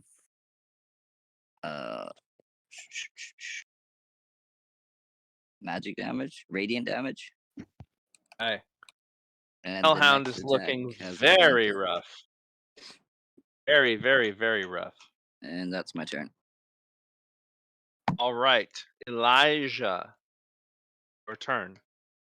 I'm looking in terrible condition, so I'm just going to bite real hard, real viciously, and real bloodthirsty. I'm Very going good. to have advantage on my attacks for multiple reasons. And the first one is 16. 16's not going to hit. Oh, also, Blanks the off that armor. guy takes 3 points of damage from being grappled by me, from my fighting style. Very good. I'll just go Kurt Angle on him and twist his ankle.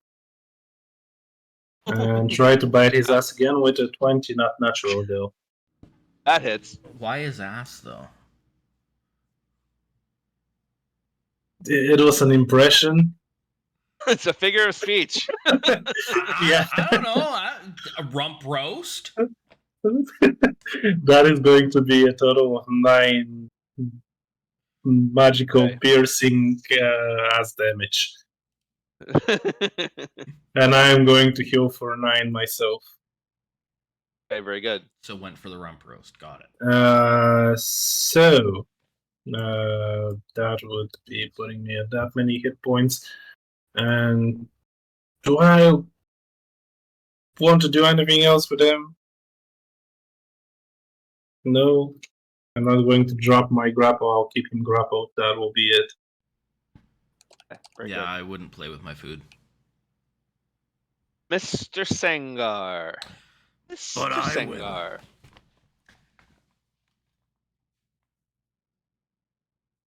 It's so tempting. But I will show some restraint as I use Hue to attack the Hellhound. Okay. Don't have to go reckless. Already have advantage.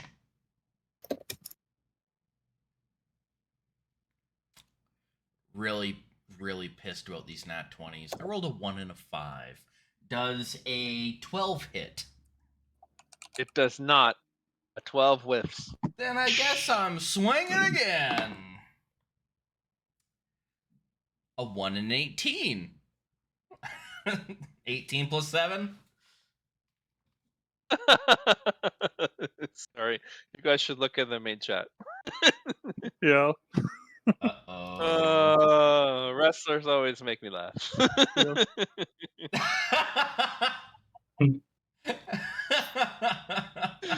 Sorry, go ahead. What did you roll this time?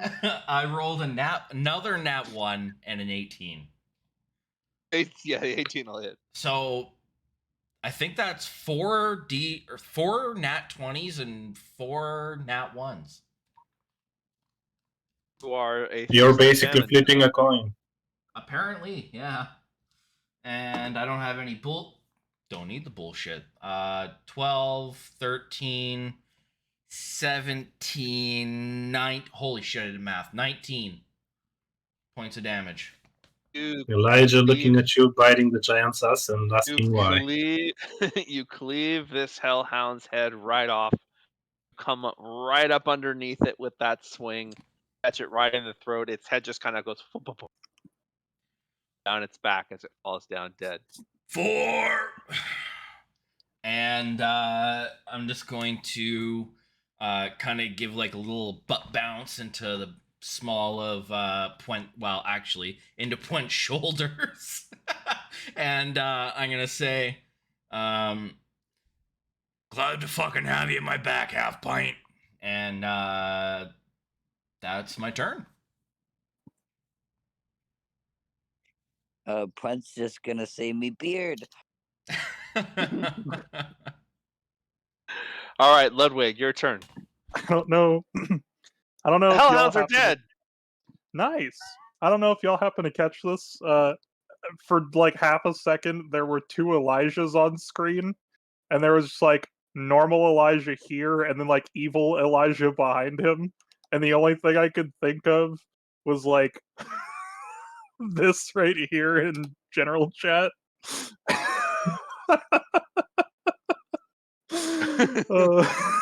Weird. Anyways, I'm gonna just cast Ray of Frost on the fire giant and hope it hits this time. Okay.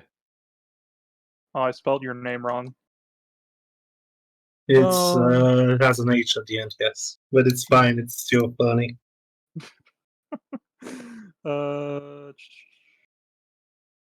Ray of Frost again. 22. That does it. Okay, that is 14 frost damage. That's against Woo. number 2, correct? That is against number 2. Number 2's looking pretty rough. And then also, the one on the floor takes 6 psychic damage. Psychic. All right, and I will end my turn. I'm coming to the realization how actually lucky and Hell, badass hell. it was when I fucking 1 versus 1, when I dueled that fire giant and killed it. It's pretty badass. She was really pissed off too. Like, these guys are tanking us. Her man, and she was pissed I at you. do a little bit of trolling. I make Okay. her man think she's a fucking So- zombie. First, Fire Giant 1 will do its intelligence save. 19! Investigation check. Yeah. Let's go. Ooh! Oh! He's like, what the hell am I doing down here? But then he's got to make his con save for the moonbeam. And wisdom save for the spirit The guardians. wisdom save for the Spirit Guardians. He does not make the con save. That will be oh God, 20 radiant damage. Oh, Woo! You needed that. This guy's still, now that his brain is not addled. yeah, on he left. might And then wisdom. be a little pissed off. 12. I don't think that makes it, Puent. So that is 18 radiant damage. Oh my 18. god! You guys are starting to cook. You're good with gas. other fire giant is going to make a wisdom save. He rolls a 17. Do you want to re-roll the damage? No, just tell that was 18. Yep. We'll just have it to 9. Fire Giant 1 would also realize he doesn't have a sword anymore. Alright. He looks at you. Sees a sword. Gonna try and take his sword back. Would that be his Actually, action wait. to do so? See that? Oh yeah, it would be for sure. Which he used to 100%. break out of the Phantasmal. No, he doesn't have. He can't do a damn thing. All he can do is go. Huh? Ah! I will all he can do. happily burn my reaction to say, I told you, my fucking sword. You get one sentence for free. You can keep your reaction. Okay. Fire Giant 2 is still grappled by Elijah. He's gonna take one swing. You can still attack other people. You let go of him. Maybe he will. You know what? I am the worst. The worst. These giants are supposed to have 2 attacks every time, and I haven't been taking them. Ooh. I believe that you've attacked me twice. It's The okay, first you don't time. have to. You don't have to. Worst player in the world. Nah, he's Well, the got first it. one is a 14.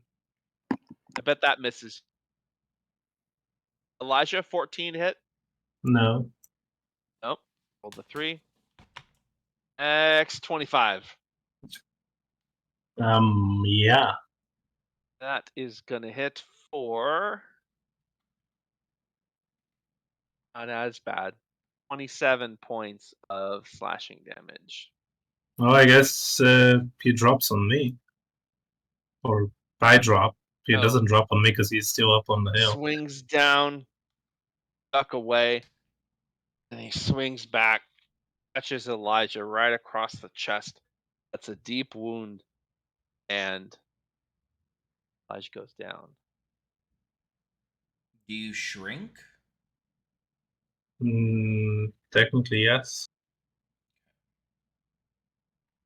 So Elijah shrinks back down to size, and you see that he's got a lot of blood coming out of him.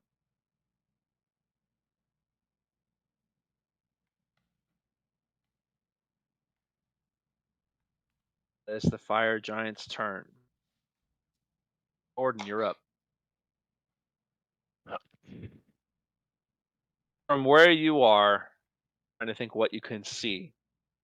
Fire giant 1 is prone. You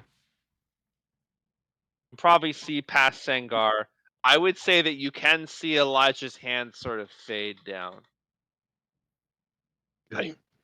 I will say, based on how Sangar is, I feel like he would keep the information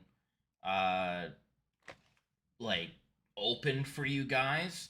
I do have 2 healing potions, just regular, but I do have 2 healing potions. You guys would know that. I think Dordan would move here. Okay. Does this fire giant still have those stupid rock bags? Does.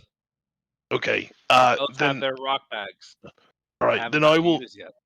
I will pull out Shatter Spike, and I would like to make a swing at the bag. Go ahead and make an attack roll for that.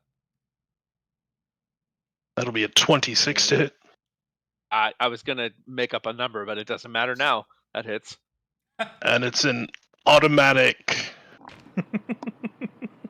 Sure Which enough, an doesn't do automatic much. critical. Rocks all just spill out. His fucking eyes too. I didn't notice that. And then I will make a second attack against him this time. Okay. And that will be another 25 to hit. Yep.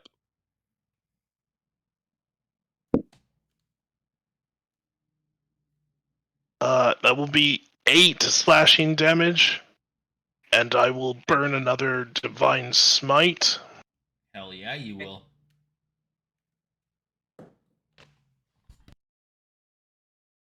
For...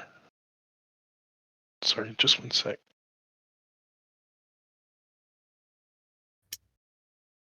For 14 radiant damage.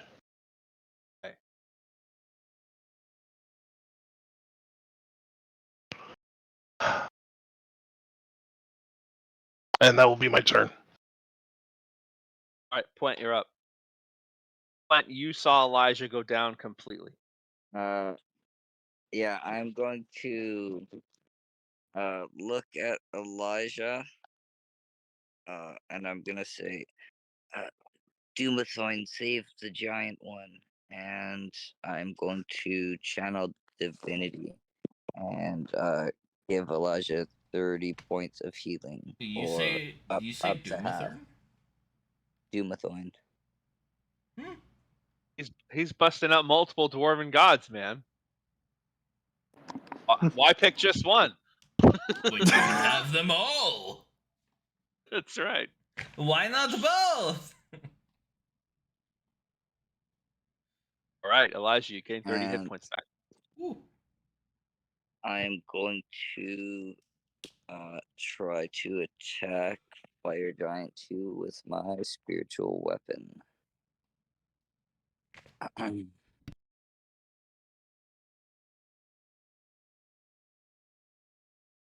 That is 21 to hit Oh yes. and 7 points of force damage. And that's my turn. Fire Giant 2 is starting to look out on his feet. And awfully weighing. Elijah, wake up. Some of your So wounds have healed. Elijah stands up and he looks at his size. He doesn't know what happened really. He just got cut in half. Now he's back. I'm going to actually climb this hill and come over here with my walking speed on walls. I am able to walk vertically, so I am going to have some revenge as I am more swift now. Oh, I lied. I'm going big again. Because I want extra damage, using my bonus action for that. And I'm going to try and bite his ass yet again. Okay, 22 to hit. you bet. That will be 6 and 9. Nice. 15 points of damage and 15 points of healing for me, and that's my last healing. I mean, this thing is just Oh, I'm not done with him. I'm going at this to point. go ahead and just hit him real hard with my unarmed strike, and I am going to wait to see if it's still alive after that. Okay. I'm not going to even hit, so it doesn't matter. I'm just going to swing angrily after I take a huge bite out of him and suck him some more.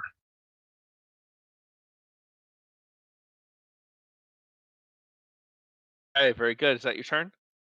Yeah, I use my bonus action so I can grapple him. Oh, grapple again. No, I can't. That's what I said. Oh, Because I grew big, gotcha. so I can't grapple him. Gotcha. Sengar, your turn.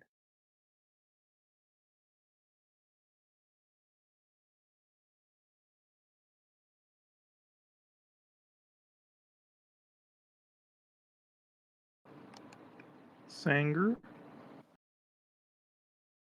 Not in the chair. He gone. The apartment sure is tidy. I'm impressed. Is it? Yeah, look Oh, yeah. how tidy it is. There's a reason I only show you one wall. My clean wall. Wait, Sengar, what? your turn. Oh. We were talking were about just, your. I was just remarking that your apartment is very tidy. I just Oh. realized you have like a fucking casting couch behind you. That is like I used to- a black leather I- couch. Totally in my 20s had a couch like that.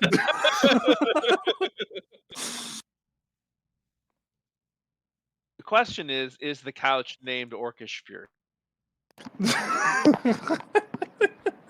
So, anyways, I started blasting. You guys don't need to call me out like that. I'm going to. It started as a really innocent compliment, actually. I'm. God damn it. It really did. Oops, I sent this in the wrong place, but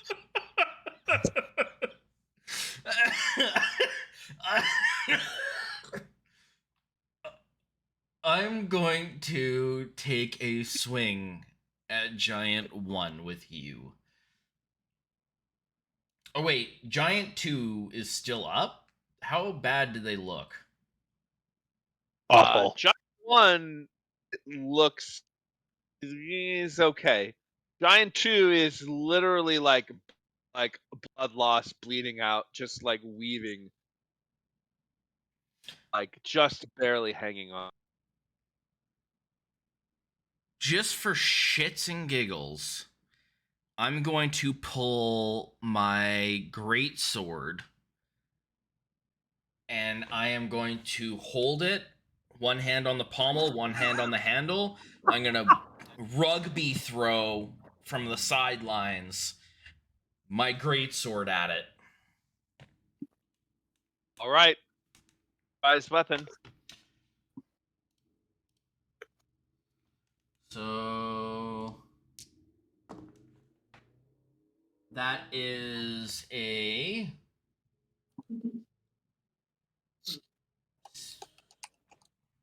so 15 plus 7. That hits. 22. And then so what's the damage on this again?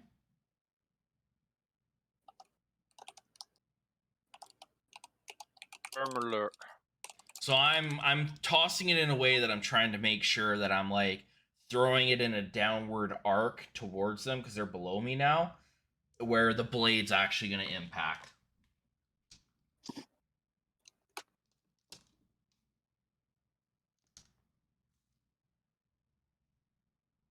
If anybody's ever played a hooker or a scrum half in rugby, you know what I'm talking about. The Watch fuck your did you mouth. say to me? That's a rugby position, a hooker. They hook the ball in the scrum. They use their feet to hook the ball. They're a hooker. yeah. They hook the balls. The European knows what I'm talking about. Yeah, I definitely do. I'm not sarcastic about it.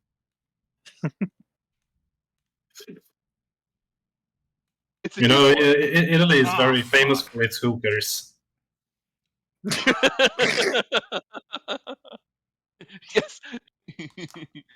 Okay, we need to, tone it down. Casting couch, hookers, like just, let's, What do you mean we, dude? I didn't. Nah.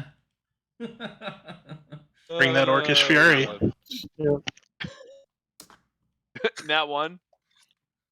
No, I You was needed a.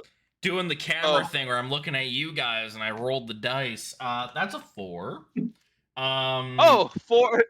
4 is enough. You literally hurl this thing, and the blade accidentally cleaves off half his face. Brain starts to spill out, and he just. That is one fire giant down, I'm gonna turn to them. and only one left to go. This isn't the first time I killed a couple. I'm gonna pull Hugh and just go for the swing, interlocking the shaft with my arm and just. And that is going to be a bloody 18 plus 7 on that. That hits. And I have nothing to add to it because I burnt all my shit when I got my shit pushed in. 3 plus 1, 4 plus 4, 8 plus 2, 10. That's maths. I did math. Because Yeah. if it's twos, I can do it. Very good. And that is my turn. Ludwig, your turn. I'm gonna shoot him with Ray of Frost because I don't have a whole lot of single target damage on this character. He looks Um, angry. I'm gonna shoot him. I'm gonna shoot him. Shoot that bitch. Where are we? Spell attack. That's another 16. So another sad turn. 16 does not hit. No.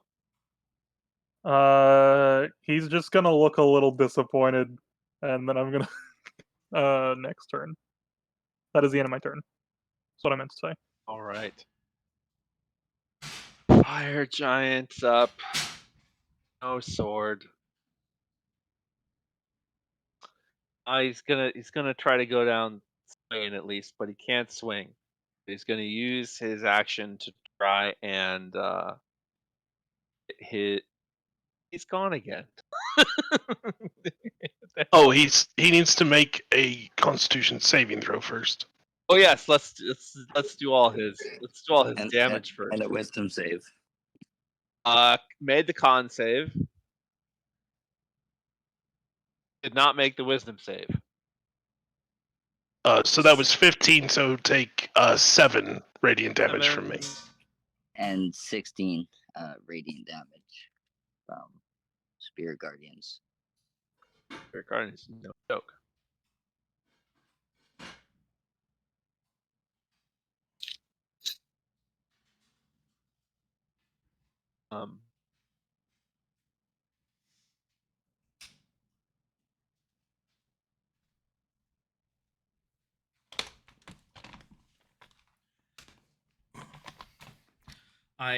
I will throw out on the remark of the clean apartment.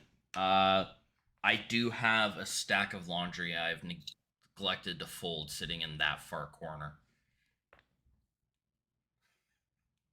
You don't have to tell us. Granted, that's the only mess I have on the go right now, but I do have about 3 loads of laundry I need to fold sitting on the couch. All right, go ahead and make an athletics check to hang on to that sword, as he's going to try and take it away. Does the giant get advantage for his size? His size is baked into his strength.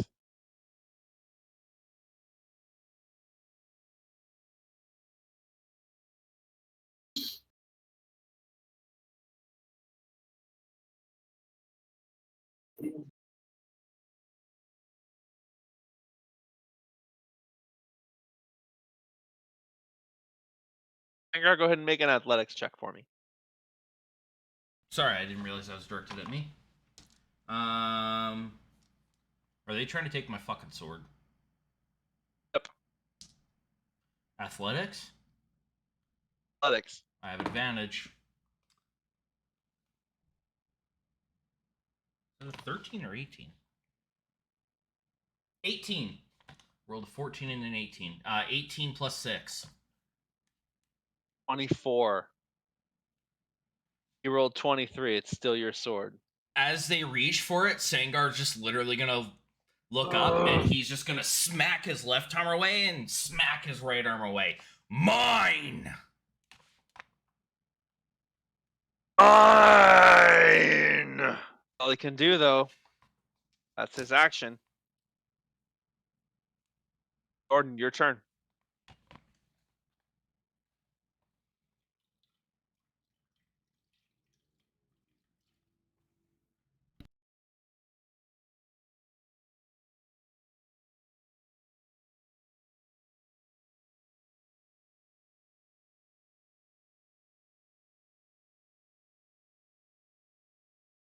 Gordon?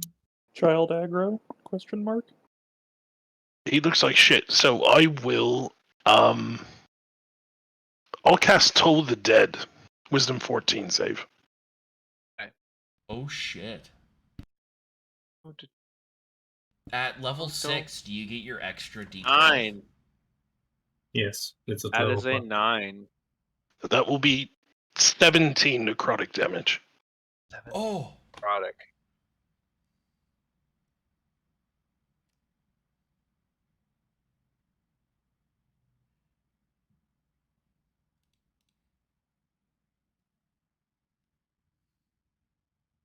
This guy's definitely looking bloodied, and I'd say he's probably looking a little rough now. Particularly given the fact that he doesn't have much that he can do. well, yeah, he doesn't have my sword. He doesn't have your sword. If I was him, I would have picked the sword of the other giant. Looking rough. And gotta that go will get be the best to get my there. entire turn. Not much else to do. All right, Point, you're up. I'm going to cast Guiding Bolt at first level. Okay. It's 17 to hit. 17 just misses. It just fringes off the armor, crackling by. Okay. And there's no. I think Elijah's on my spear. Yeah. I'm going to. Can I get my spiritual weapon? To him, spiritual weapon goes 20 feet, right? I think so. Yeah. Yes, I'm yes. thinking like. Yes, on- absolutely, you can.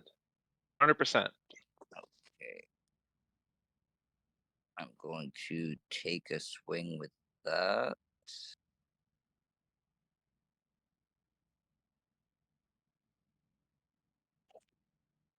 That is 20 to hit Yep, that'll hit. and 8 points of force damage. And that's my turn.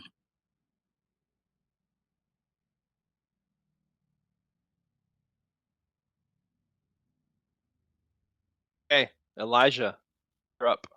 I have a Giant question. Sure. Can I pick the other giant sword? Yeah, your size. And my carrying capacity is of a large creature. You can pick it up. The question is, can you swing it? What's Can your strength modifier right now? Currently +3. +3. You can hoist it, but you can't swing it with enough velocity to make it hurt. Even though I gotta have have- with the strength of a giant. Gotta have a potion for that. Well, his strength is +7. I mean, like my carrying capacity being doubled because you- I am. So that's the same You can boat lift- that I'm in. My carrying capacity Exactly. is doubled. You can So lift I it can and carry it, and you can wave it at him, but you can't wave it hard enough and fast enough to hit him. Okay. That's why I need Yes. the potions to use it. I guess I'll come in swinging. So I have advantage because of flanking, yes? Yes. Alright. I'm going to go for his ankle as well. Seems to be doing the job, so that is an 18 to hit. 18 just hits. That will be a total of 9 damage. I am going to try and hit him again. That's a 20, but not a natural. And that will be 8 points of damage. I will not be grappling him because I am going to be using my second wet. So 1d10 plus my level is 6. Wow. 7 hit points. Rolled an 1 on that. Still, I'm basically back to almost full hit points. So that will be all. Just grabbing his ankle and trying to twist it, but just stepping on it real hard right now. Sengar, your turn. He's looking real bad. I told you it's mine. Swinging with Hugh. Let me double check because I haven't looked at the map in a hot moment. Yeah, I definitely have flanking. Um, 5 and a 13, so dirty 20. 5 and a yes, dirty 20 hits. Okay. That is 9 plus 1 to make it 10, plus 4, 14, plus 2 for rage, 16.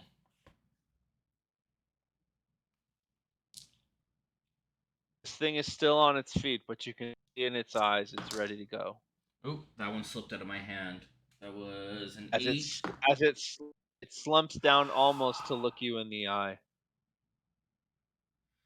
An 8 and a 13, so another dirty 20. It hits. I was really worried. So it'd be 21, but yeah. Is it? 8 plus 13. No, plus 7. I think he meant he's rolling with No, advantage. I'm rolling with advantage, so a 13 and Oh. an 8. Yeah, so Oh. 13 plus 7, 20. That's the same damage roll. I rolled another 9. All right, call your shot. How do you kill this last giant? I'm going to cleave into just above its hip bone with Hugh and gore into it, and then I'm gonna wrench the axe back out, and I'm going to pull the blade towards my face, give it a kiss. No matter what happens, I still love you, Hugh, and I'm gonna switch my handing to swing over my head on the left side of it, and I'm going to gore it on the same spot on the left side, and basically just like create an area just above the hip bones where it's being held together with like half a foot of sinew and their spinal column. So it literally just like it has just enough strength to look down. It kind of bends over like Gumby style. Mine. You guys are out of combat, and boy, is there a lot of blood. There is blood all over this hill, man. Who's without skipping a beat as it collapses, who's good like finger like who's good with like carving certain things? I need some fucking fingernails.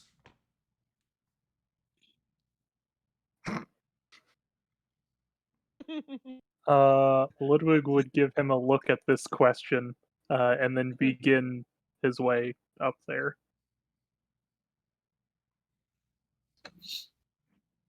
All right, go ahead and make a dexterity check for me, Ludwig. Oh, I wasn't even implying that I can do it. He was just he just thought the question was funny. Oh, never mind. I'm just like, I'm not dexterous. If not, I'll give it a go to myself, but Yeah, well, a fancy fingered feathered friend is not here, so that's kind of none of us, I guess. unfortunately. Oh, and I'm gonna pull out a dagger. Guess I'm going hunting. All right, make a dex check for me. And I don't get advantage because this isn't something trying to hurt me, so that's unfortunate. Okay. All of the nat 20s that I have had that didn't help me in damaging anything. As a barbarian, give me something, dice gods.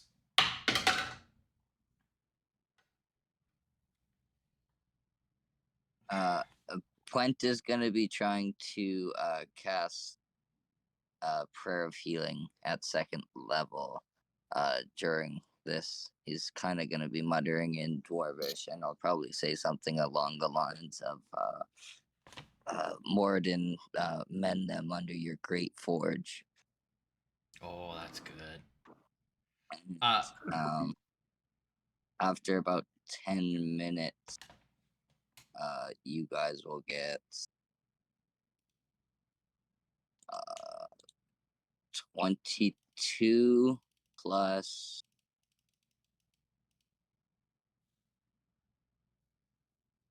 4 Damn. points of healing.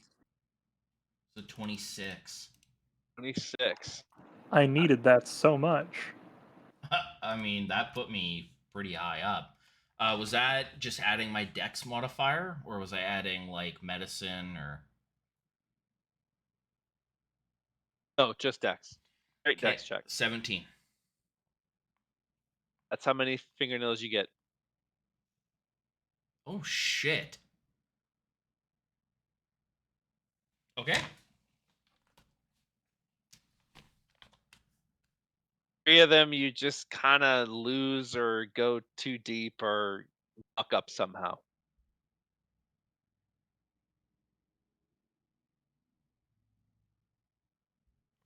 Yeah, first 3 I go to work on, I'm just gonna like butcher the shit out of them and then find my groove and like work along the cuticle and get the dagger in and just kind of like prop them up. Yeah. Are the hellhounds still present? They're Like their laying there bodies? dead. Their Okay. bodies are dead. Very bled out. Ludwig would be keeping an eye on them. Dorden would cast Sacred Flame on them until they are ash, until they are no more. Doesn't take very long. And Pretty you lean you animal. said there was lots of blood up here. Does it look like the blood is from the battle that happened? Like there's Oh, the blood that from the battle that you just had. okay. Elijah and Sengar bled all over, plus 2 fire giants full of blood. It's just a lot of blood. It's starting to soak in now. Ludwig by would little. squeeze his way past Dorden, and he would start looking around for this loot that we were sent here to try and find. I was about to say the same thing. Can So, I get an advantage? You don't even need to roll for it. They each have a giant bag and reach into it, and sure enough, dragging out, each one of the giants was carrying one of the loot bags, one of the loot boxes, and there's about 500 gold each in each one. Was there They like are banged up and they are unlocked. You were asked to bring it back. Sorry, we know this gold is supposed to go to Sundabar. Yeah, but yes, Hawk's Nest asked you to just bring it back to them. They're the ones paying Sundabar. It was just maybe a trip to recover it. Which is also the reason why I needed a new greatsword.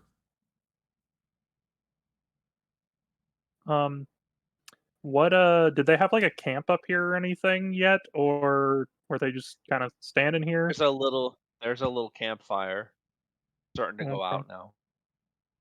But nothing of note up here. Just sitting here. No. Okie dokie. Nothing other than random crud in giants bags. Nothing of any value. About what time is it?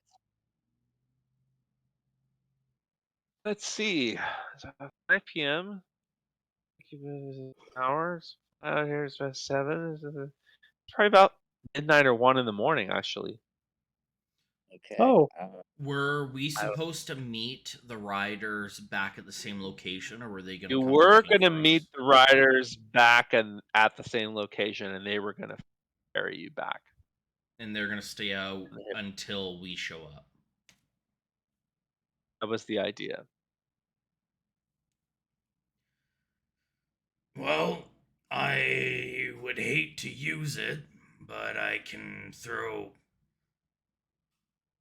both of these over my shoulder and carry them back. In hopes I'd be compensated for the use of my potion. Other than that, probably take us an hour and a half, 2 hours, maybe 2.5 to drag these back. Well, it is pretty light. Should we rest here? Do you think we should just be on our way? I think we should be on our way. We made a promise, did we not? I mean, we promised we'd bring these back, but Yeah. We can bring one of these guys back from the afterlife to ask him a couple questions if you guys want. Might be a really good idea, Point.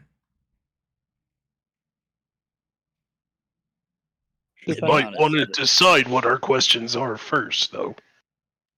to be honest, I don't really know what to ask the fucker, but I'll leave that to you guys. Well, if we're gonna Well- ask important questions, I feel like that's more Ludwig and Dorden's domain. Well, I mean, first off, I mean, I don't know what did.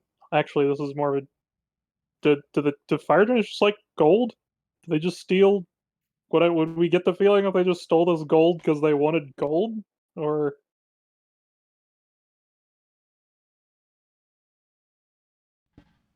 I want gold, maybe for something. It's the second uprising of Tiamat. Okay, so I mean, what we have 5 questions. Yes, 5. So we can ask them what they stole the gold for. We can ask them. We can ask them about the ogres. See if they know anything about that. You remember the ogres we fought on our way in here? On our Yep, way to 5. Locksmith? What's that? Yes, the 5 that we Yeah. fought on the road. Yeah, they said they had some kind of boss, but we never figured that out. Well, it'd be worth finding out who that boss is. You're right. Yeah, we can ask. They did mention that their boss was a giant. Yeah, we can ask them about who was controlling the ogres on that road, and what they were doing. So while you guys are doing this, There's you'll 3 see questions. Plant kind of sitting down cross-legged, burning some incense and muttering in Dwarvish in front of Fire Giant 2, the one that Sengar was less hostile with.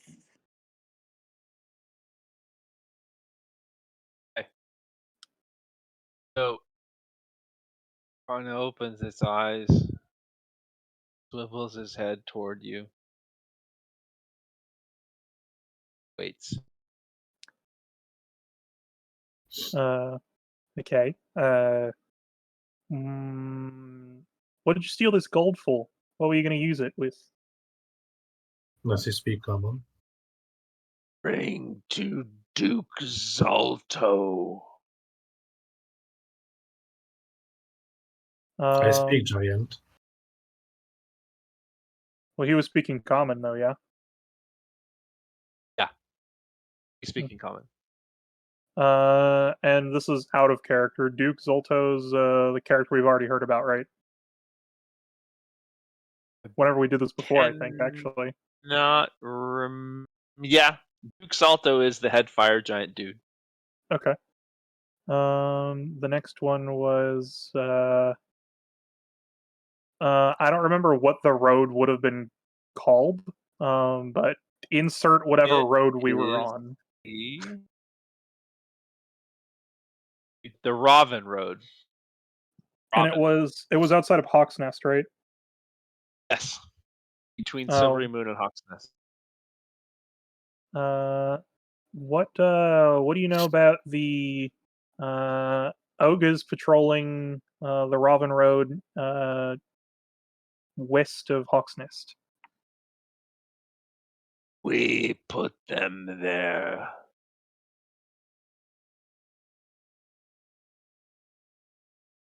Man, what a great answer. Yes, why? Control path to Citadel Felbar. Interesting. It's disheartening. Where is there? They mentioned they had a boss, a leader controlling them. Who is he?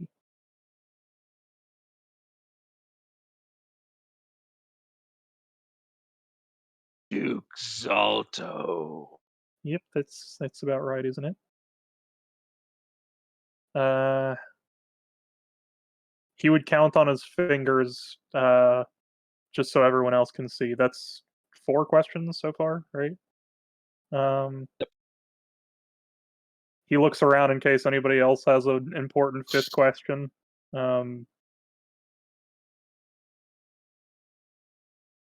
Anyone? Do they know what's happening with the ordning?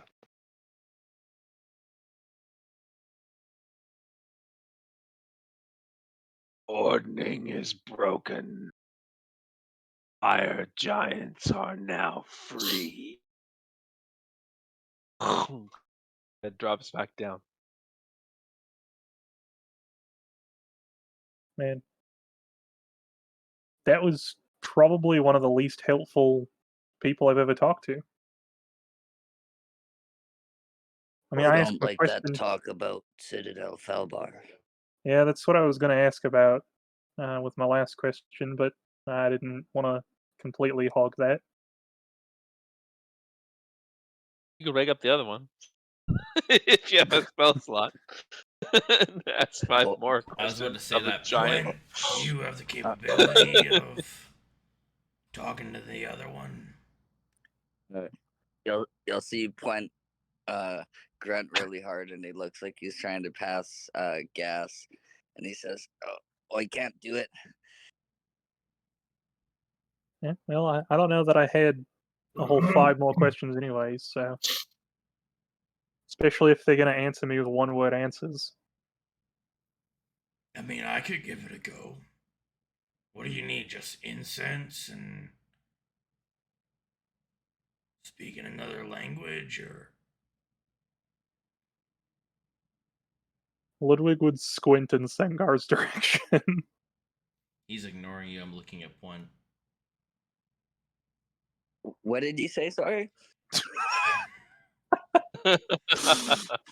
Well, Yarmai's a bitch. do you think I could do it? I mean, all I need is incense and speaking in their language, right?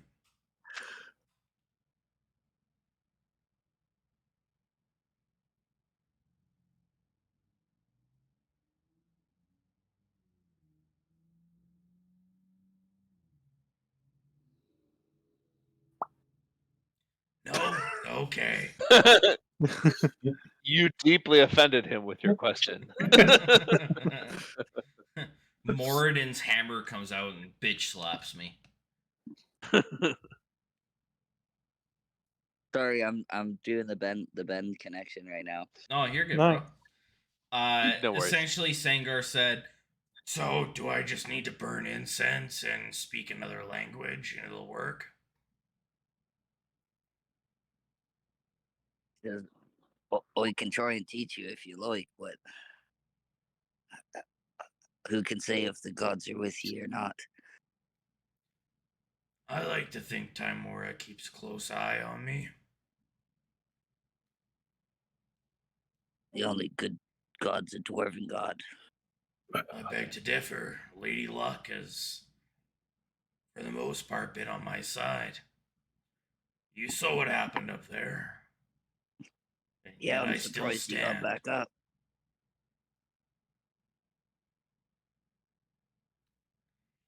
And it's all thanks to the lady. Well, you gonna give it a try, Sengar, then? I'm sure you can do it if you try, but you might need a little more practice. We'll see. Trying to be positive. Well, I But- don't have any but- incense, so unless Puent wants to give me some. Puent will set up a little incense thing for you, Oh, fuck. and he'll tell you to sit down and cross your legs like him. Sangar will sit down and he'll have to adjust his breastplate and everything to, account for certain things at 7'8", and he's gonna sit down. He's gonna put his hands over his knees and he's gonna do kind of like the Om kind of thing with his hands, and he's going to, in Orcish, say, Lady Taimura, I know this is a first, but I saw my friend Puent reach out to that dwarven god that starts with an M, and I would like to speak with the body of this fallen giant.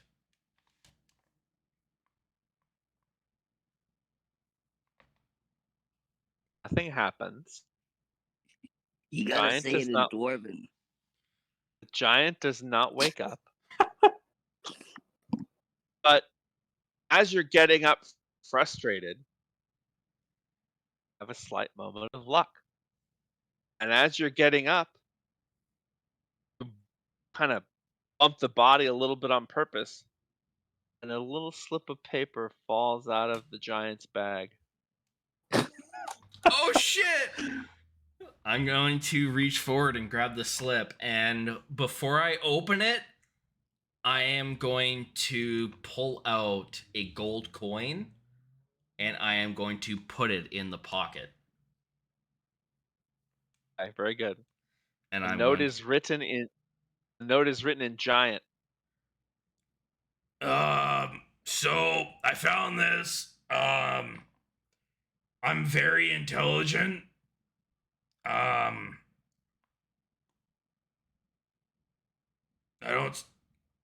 don't speak giant. Oh, you do? Oh. I'm gonna walk over. I'm gonna hand the parchment over to you. I'm gonna clasp you on the pauldron, gripping it kind of hard, and I'm going to give you a slight like headbutt, like kind of nudge to the helmet to my forehead. I appreciate you coming up there and defending me, Dorden. And I'll leave you to it.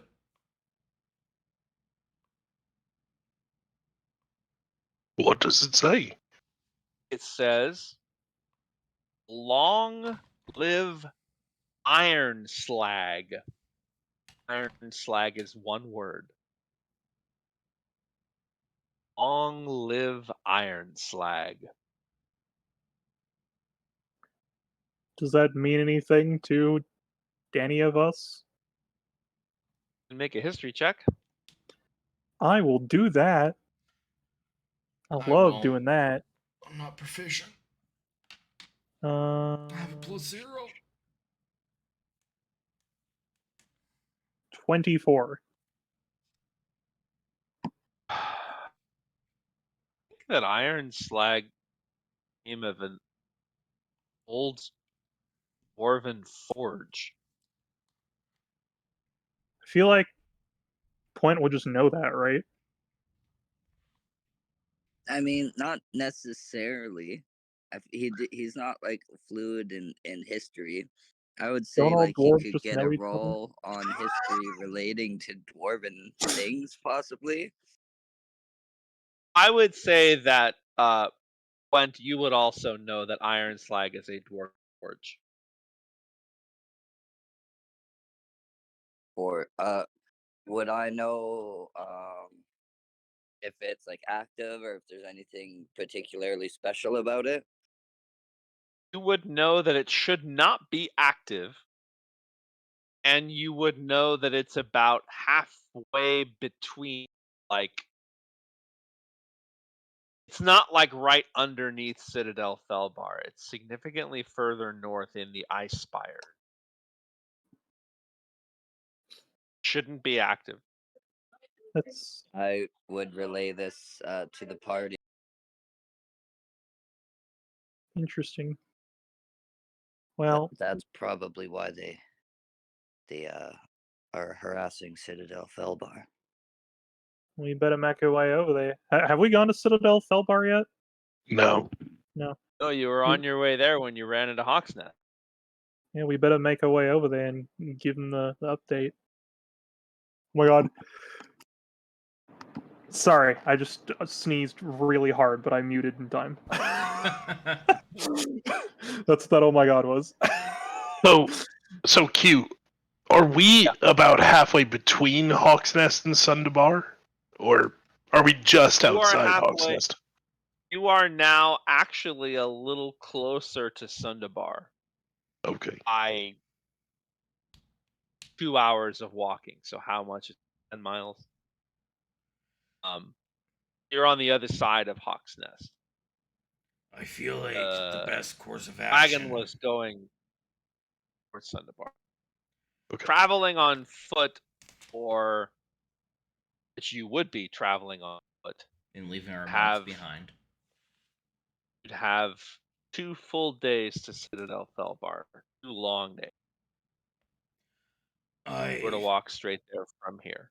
feel like the best option would be to return these chests, catch our ride back, and take a long night's rest, and see if we can arrange some sort of travel based on what we did today to get us there roughly the same time it would take for us to walk there.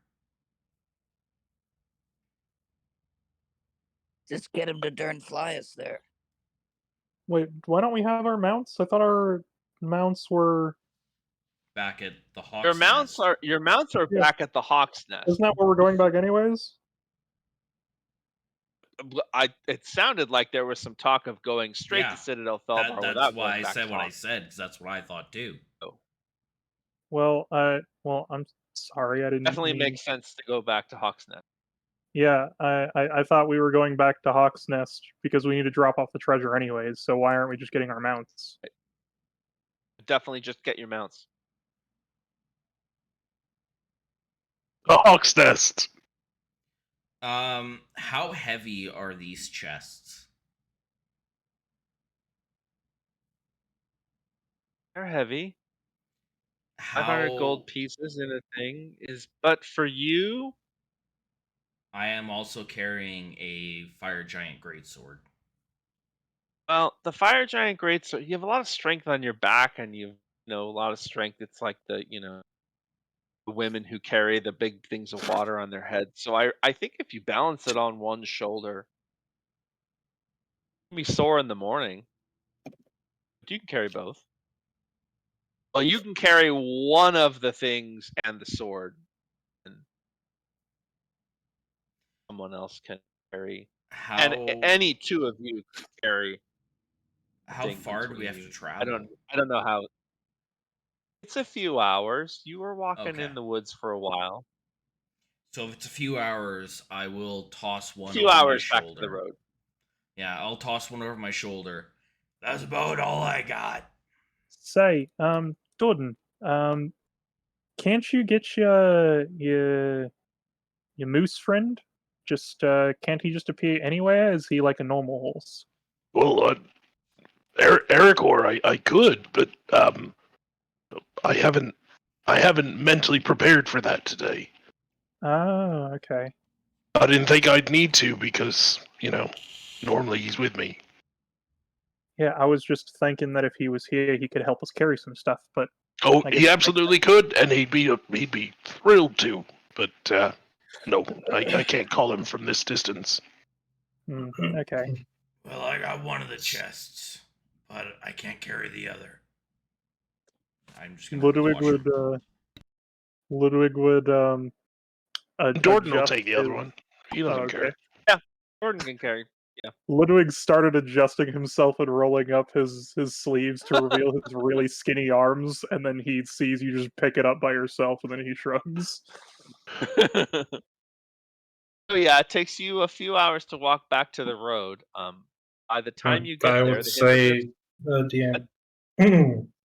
As everyone is leaving, they would notice that Elijah is sitting there on the cliff, staring into the nothingness and not saying a thing, not following. Ludwig would slowly walk over to Sengar and like nudge him with his elbow.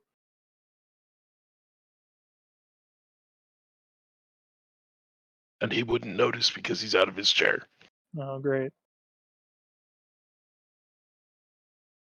For what all- it's worth, to make it easier on his arms, Jordan would use the rope that he has to kind of create a sling or something so that he can kind of Sure. hook it over his neck. Sure. Yeah. That works.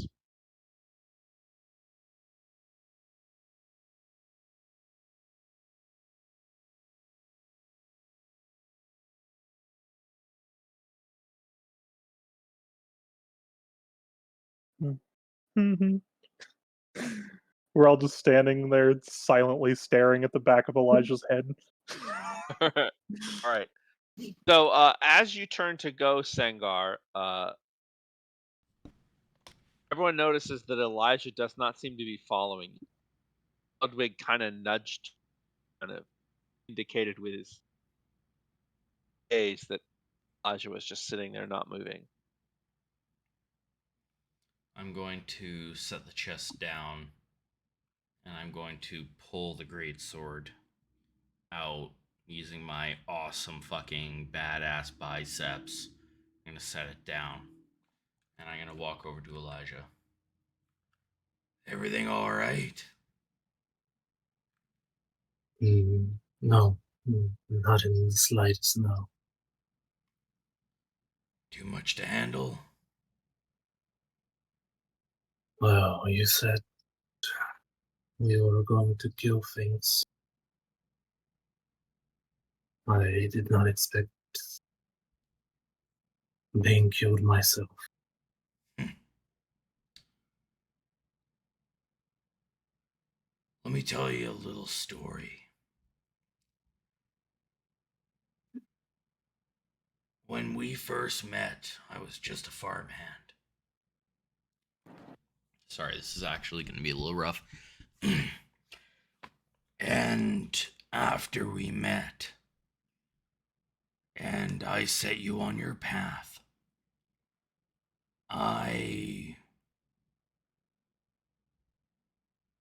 Do you remember the group of warriors that would pass through Beliard every fortnight? I do. I ended up meeting one of them. And it just so happened it was the leader, Heath Blackwall. He saw something in me. That fight I was willing to use against you. The fight that I saw in you.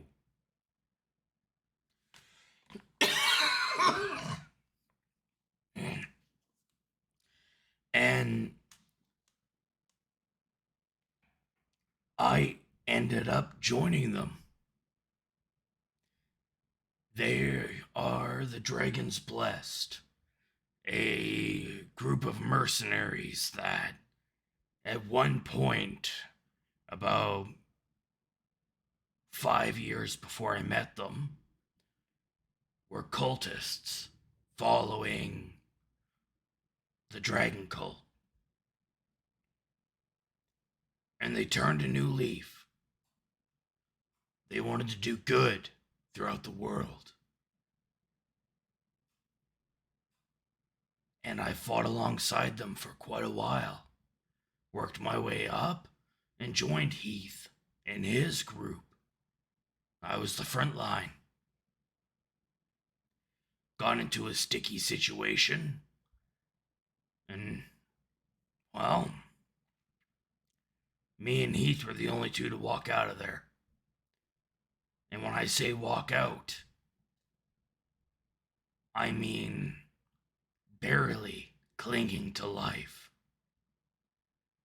We met a druid matching the same race as my best friend Jordan over there. She healed us, took care of us, helped us camp. It gave me a passion. It ignited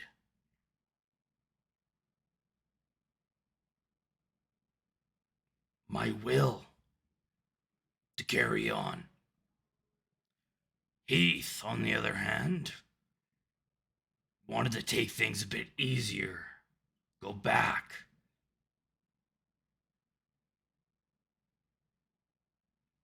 Then I met the Echoes.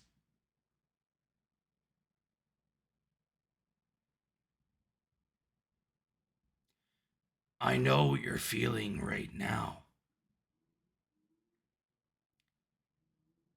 But I can say with certainty,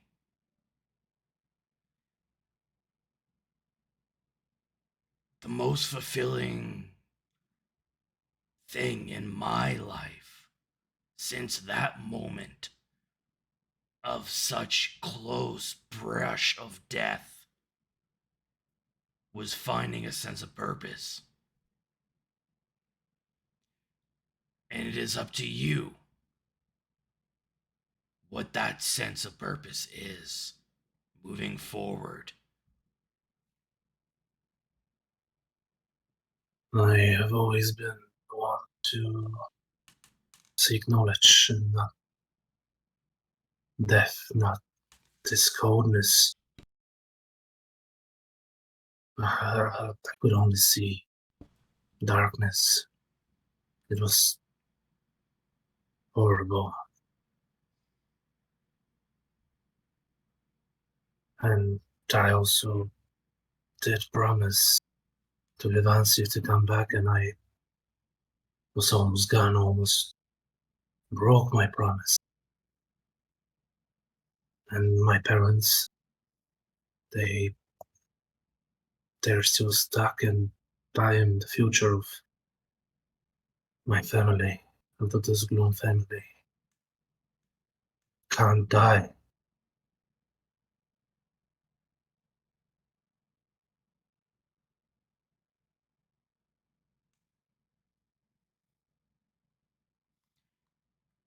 You are fighting demons I can't comprehend.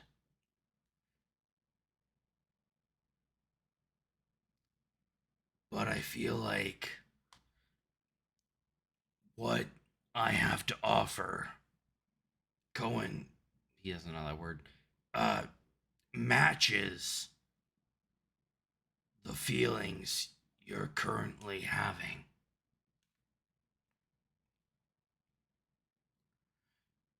You have spent time with us. You know Puent is extremely capable. You know Ludwig is extremely capable. If you are to find the answers you seek, I think the best thing you've ever done since you came to this realm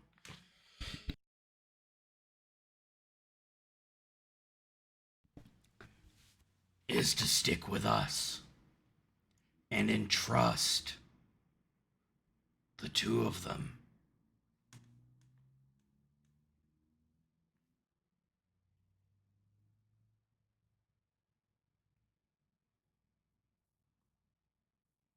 I guess I would have to find the strength within to continue. But It's in you. You need to I stop can't doubting stay, I'm not yourself. afraid. No, Elijah, you need to stop doubting yourself.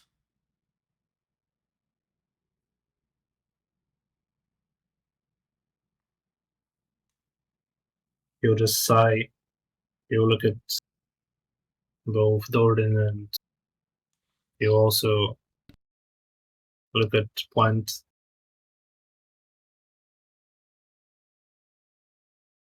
And for the first time, he sees that they don't look at him like a monster, and he doesn't seem to be content with continuing on, but for the sake of owing one, at the very least, to Puent, he'll stand up and move along.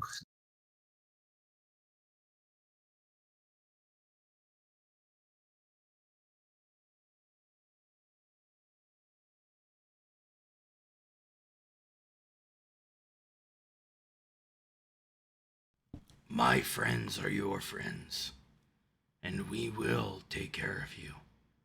And we will make sure that whatever path you're trying to take is fulfilled. And I promise you that, Elijah. I don't want to be anybody's burden. You're not a burden. You're a friend.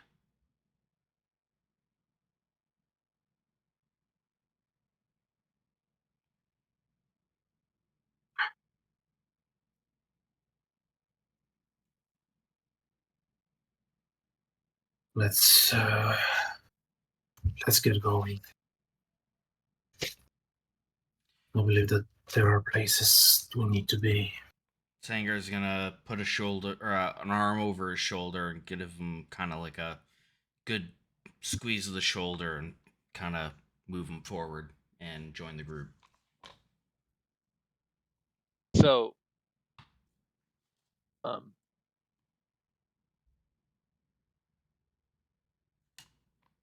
takes you a few hours to follow the trail back to the road. By the time you reach it, it's almost dawn. You can see the sky in the east towards sky in the east towards Sundabar is starting to get a little purple inside. Hippogriffs are still there, waiting for you. They look extremely relieved to see you. And they look very happy to see those two chests. I'm heading over to the halfling that gave me a ride before. You think they can carry this with us? I'm gonna gesture to the great sword. Oh, I think so. Just make sure you keep that blade off my hippogriff's tail. You have to hold on to it. Consider it done. And still owe you that ale, alright? Quent does not look pleased to be getting back on a hippogriff. So, you guys, the flight back takes you about an hour. The dog tired. Arrive in Hawk's Nest early. It appears that Lord of Hawk's Nest, Lord Cavalos? Valos, thank you. Wasn't it Canales? Cavalos. Okay, my bad. Or Calvados, for those of us who are of that persuasion.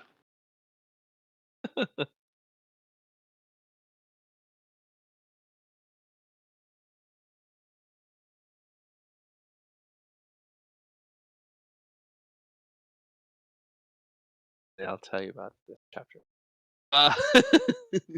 So, Lord Cavalos.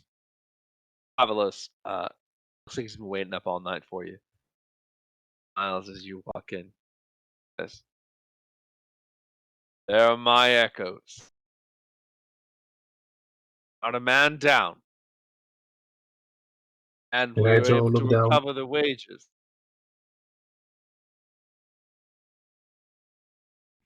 We were close to a Drop man the two. down, though. I don't doubt it. Was it fire giants?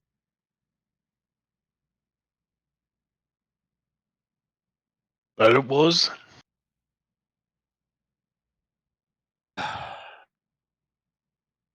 This will not be our last battle. Alas, we shall rejoice. I'm going You to my wish. pull the great sword and let it just kind of like heft into the stonework. The first one I gave you was a gift. And I am back with another. And I'm going to heft it back into its sheath. As time you took some rest. Would you permit us to feast you tomorrow evening when you are feeling better? I also have a gift we'll have tomorrow. Perhaps an earlier feast than tomorrow evening. I'm sure a lunch feast can be arranged. I am the lord of this place, after all. If nobody minds, I just assumed we were wanting to get on the road at some point. Yeah, no offense, sir, but we've got some places to be. We found out some revelations that we need to spread, you know? I have no doubt you have. I'll first rest, then gift, and we'll see how we're feeling about the feast. There. It's very accommodating, thank you. All right. Anything you guys want to do before you take a long rest? Yes. Go ahead. I'd like to ask around the maids, guards, whatever have you, to where Levencia's room is. They, they look at you like, why are you asking where her room is? And they're a little, they just don't know you that well. They suggest that you come to, she's got a lesson out in the courtyard before lunchtime or after lunchtime. So they suggest that you come and visit her when she's sort of out and about. I do have some promises to keep to the little princess. No doubt she'll hold you to them. Can Anything I else? just follow her to see where her room is after she's done with her lesson? You can. Keep in mind right now it's about 6 o'clock in the morning. Oh. Okay, that's But yeah, you guys have been. You guys are almost pulling. You guys have basically been up for 24 hours. Just Oh, Then- maybe dinner isn't such a bad idea then. so. Yeah, Okay. take your rest. And you only In need that 6 case, hours since you don't need to take Sengar? watch. Before we do, I would like, and before he leaves, I would like to ask the Lord. Can you give us any information about Citadel Falbar?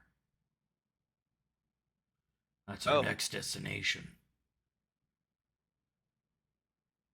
As I heard, King Morn and Queen Tithmel reigned in Felbar. They have a situation similar. What's up, baby?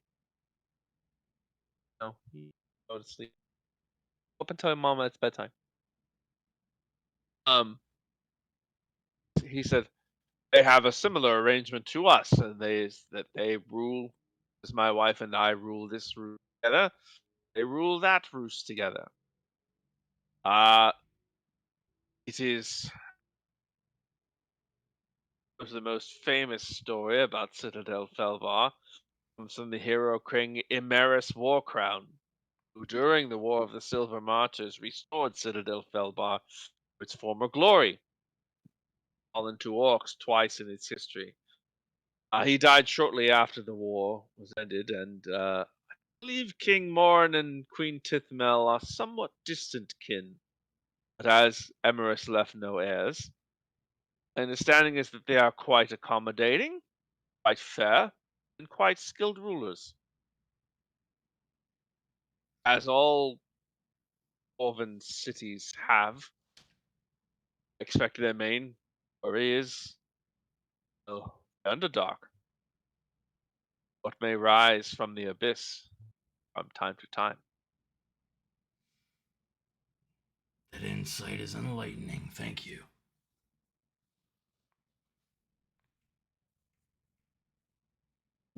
So DM not realizing what time it is. Could I instead scale the walls and search for her room? If there is like a window that I could look through to see if she's in a certain room. Sure, make an investigation check. Could that be perception instead? or You're looking for something specific, so it would be okay? investigation. Oh, that's a natural 19, Oh, so good. 20. So it takes you about 15 minutes of sort of scaling the walls. No one's really looking.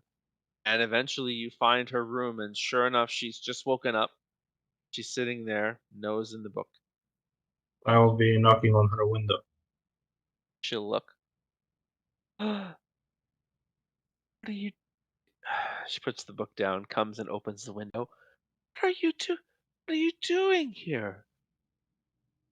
I'm sorry I couldn't keep my promise to come back earlier, but would you like to take a walk with me? Sure, I don't have to be at breakfast for an hour.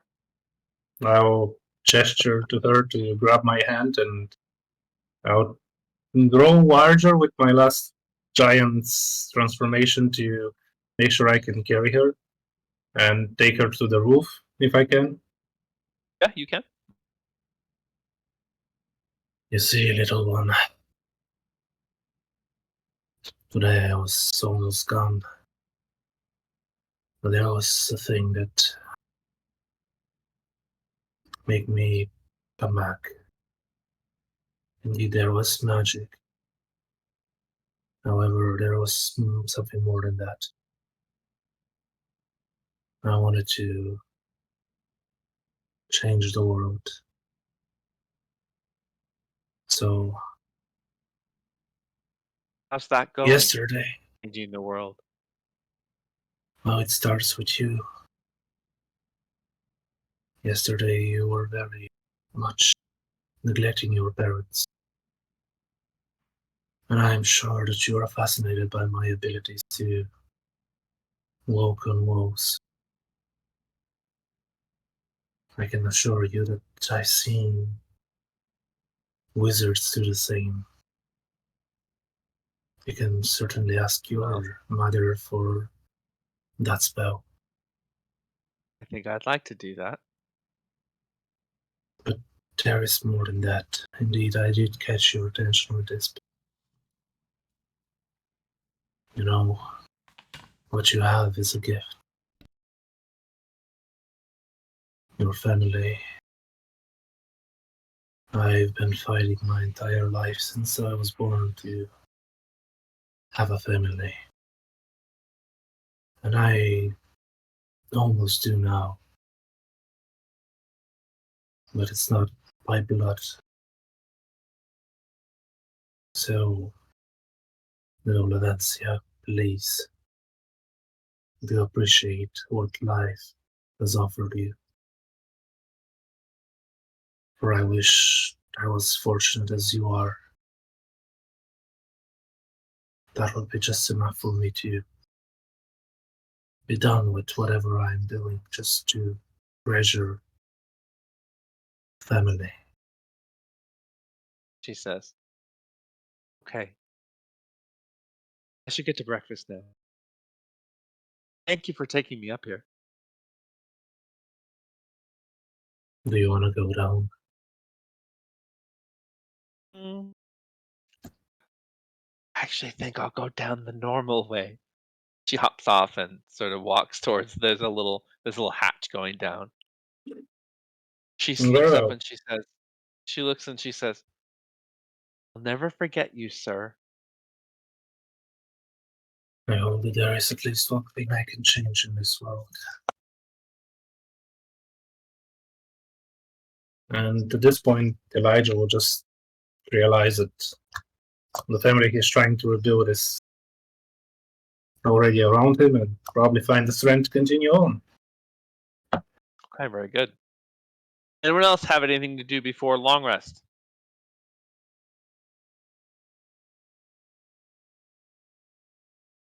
Nope. Okay. Go ahead. I was literally just gonna say that's a nope for me because everyone was quiet. Oh. Gotcha. So, so you guys take your long rest. Everybody's healed up. Got all your stuff back.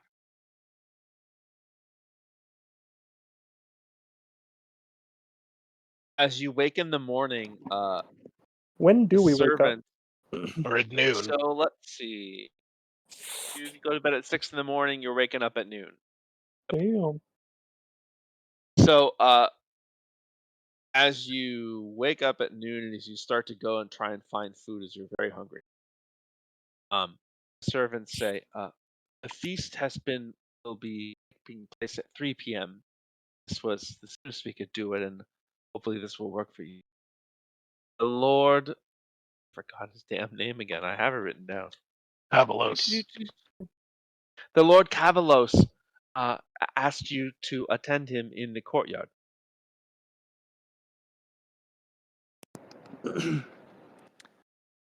Um, It would do Ludwig- absolutely nothing, but Dordan would kind of like wipe off his sleeves.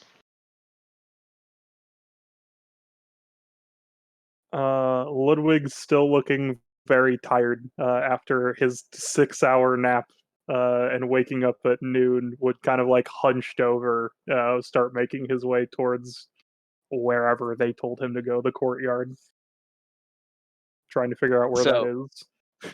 So they lead you there. Mhm. Follow. So once you arrive in the courtyard, you see the whole family is there.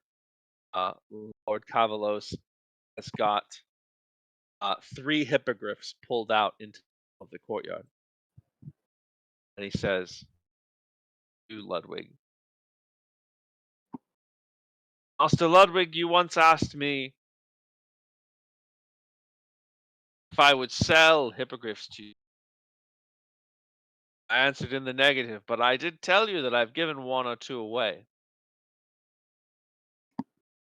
For the services you have rendered this town, blood you have shed, yours and others,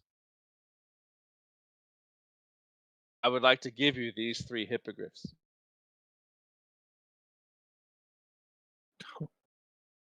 Jeez. That's a reaction.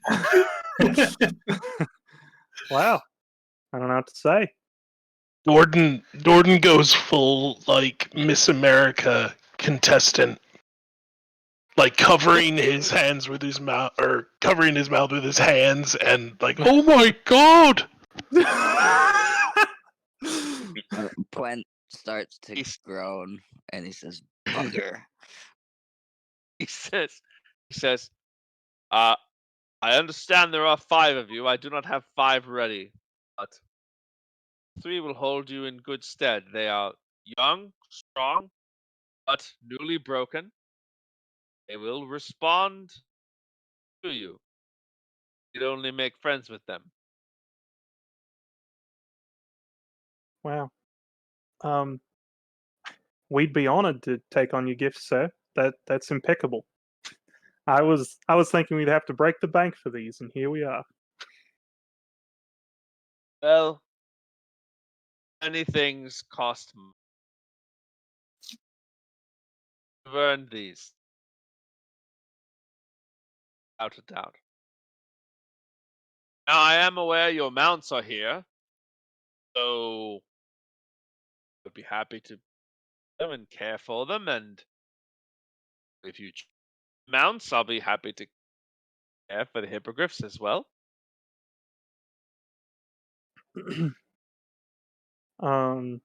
Ludwig would turn and look back to the party. I think that our mission is urgent. Perhaps we should leave the horses here. Certainly, you would have to rest hippogriffs just as you would rest horses, but you would be able to travel about twice as fast. I'd imagine 1 long day of flying to reach Citadel Felbar. So I would caution you, and as I caution all new riders, make sure you land on the road in front of the gates. Do not attempt a fly over any sort of, or likely to meet a catapult if you are lucky, and worse if you are not. Be aware, not everyone will see flying hippogriffs as beautiful creatures they are. Some will see it as death from above. Strong advice. We will keep this in mind. Is Sengar back yet? I don't I don't think think so. he is. He Yeah, said no, BRB a while ago. I think he'll turn on his camera. Okie dokie. Anywho, All right. Thank you, Well- Lord Carlos. Your generosity is outstanding. I do not feel this is I thank you for the kindness. As I said, if you've earned it. And I believe those 2 fire giants could have destroyed this entire keep. I don't think They we could have almost repelled them, destroyed me. I imagine. So I'll treasure your gifts as I treasure my life. indeed. Would it be trouble to keep previous mounts here? No, no trouble at all. Hippogriffs and mounts are actually quite similar. There you go, that they have- Ardamian. We just got 3 hippogriffs. For free. Oh Yeah, shit. Ludwig turned to the party, and we're trying to decide if we're going to keep our mounts here, if we're going to take the hippogriffs to try and get to the citadel, what we're doing. What's the movement speed of a hippogriff? Like double is what they said. Twice as fast. Because you to don't get have to there stick. anyway. Yeah, you don't have to stick to the road. So you are, as the hippogriff flies, they say. You take the shortcut.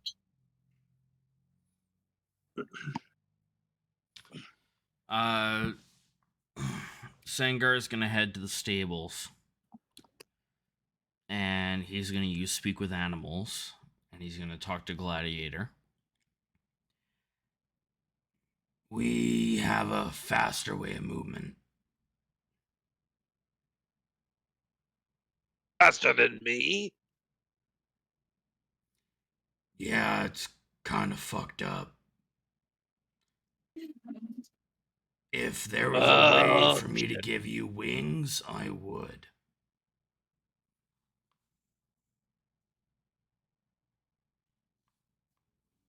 Kind of looks at you as conspiratorially as a horse can. Says,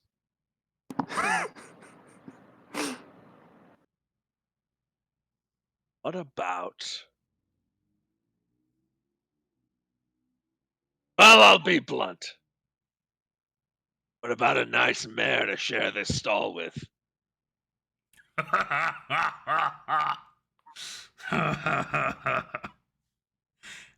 I can make it work. Well, then I'll wait as long as you need, my friend.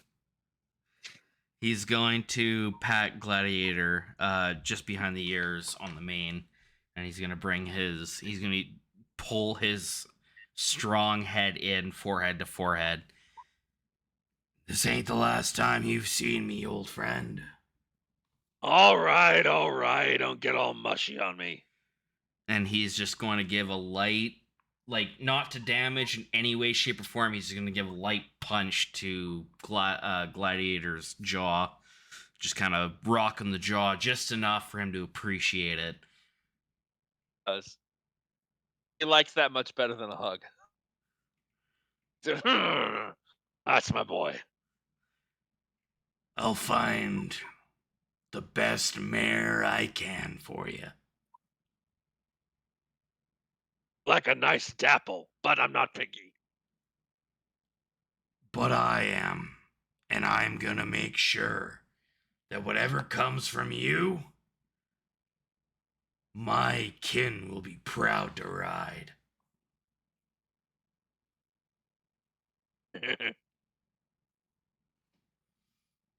I'll give him kind of the same gesture, but just above the front left hoof, or like shoulder. I'm gonna give him the same hit. I will see you soon. This ain't the last. See you soon. head back. I'm assuming everything's figured out for the 3 hippogriffs. Yeah. You guys decided you're going to take the hippogriffs to Citadel Felvar. You can make it there in 1 day instead of 2. Okay. Who's riding with who? My lord, I do have one request. Anything?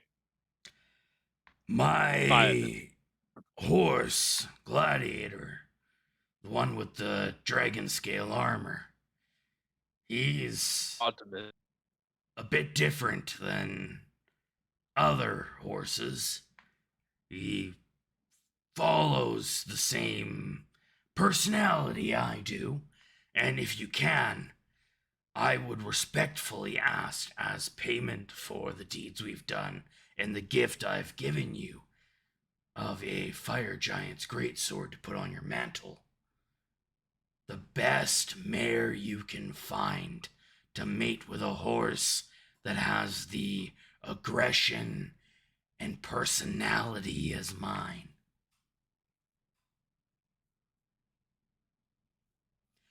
And that is his request. He's trying not to laugh, but he knows you're serious, and he says, I imagine that can be arranged. I would appreciate it because he's ready to kill me for leaving him behind. We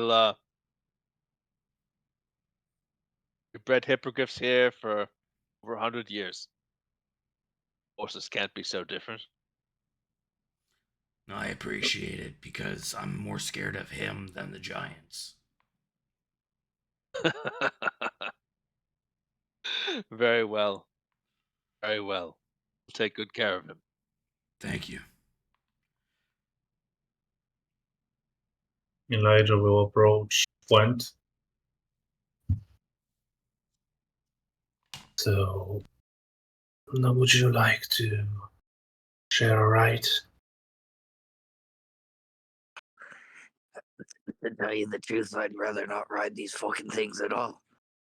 Pretty scary up there, if we're being honest. The dwarves should be on the ground. Well, I felt quite comfortable with them, so I guess I owe you one for saving my life. How about we ride one together? I'll kind of reach out and try to pat you on the shoulder, and I'll say, "Don't thank me, thank the gods. Just make sure I don't fall off these fucking things." I'll make sure to catch you.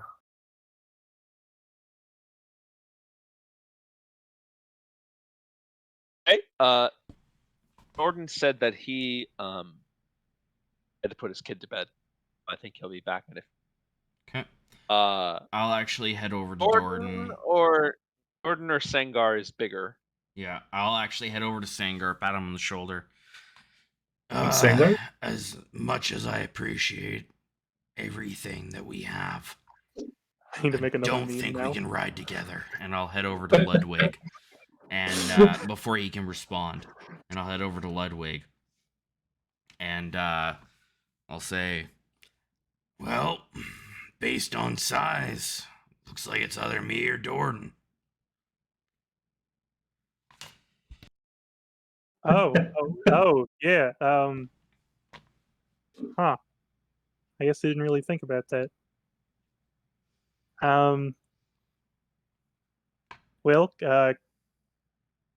mate, I guess I'll go with you. Can we play rock, paper, scissors to see who sits bitch? Or do I have to sit bitch because I'm smaller?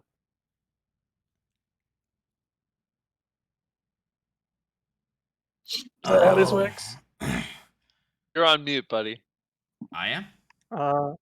No. I thought you were. I saw your lips moving, but I didn't hear anything. Oh. Sorry, it's my bad.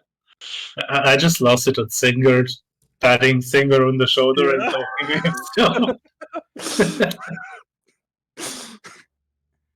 Tell you what, So many damn names. I have a set of dice. If we play a best of 3, and I'll pull out a small oak At the box. mention of dice, Ludwig would just kind of sigh, and he'd say, "Yeah, you can say what you want." Well, no, he's just gonna pull out a small oak thing, flip the top off, and there's 3 20-sided stone carved dice. Yeah, you have the favor of gods, so I'm gonna go ahead and give that one to you. You can sit where you want. Fair enough. And he's gonna pull the box towards him and kiss all 3. Put the lid back on. Fair enough.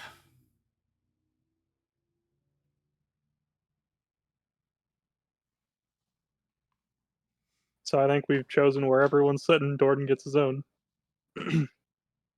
Hey, very good. Sure he'll be happy with that. Oh, ready to fly. Got a blast.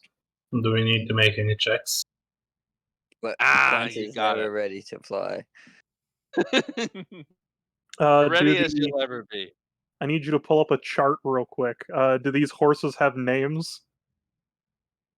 I'm gonna let you name them. Do I still Damn. speak What do you with think Uno of rev- What do you think of Uno that reverse chart, card? Ben? Yeah. Do I still speak with animals up by the time I meet the hippogriff? Sure. Pleasure meeting you. First time flying. What's your name, son? Have one. Your job to give me name. What tried another fuels Uno you? Fuels me. What gives you passion?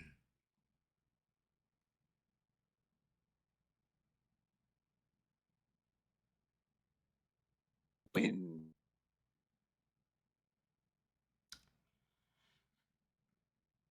When he says that, I'm going to look to Ludwig. What's a cool name for wind? The wind? Is that fair? Yeah, that's pretty much what I would think. Good word. They have dictionaries where you're from? Sorry?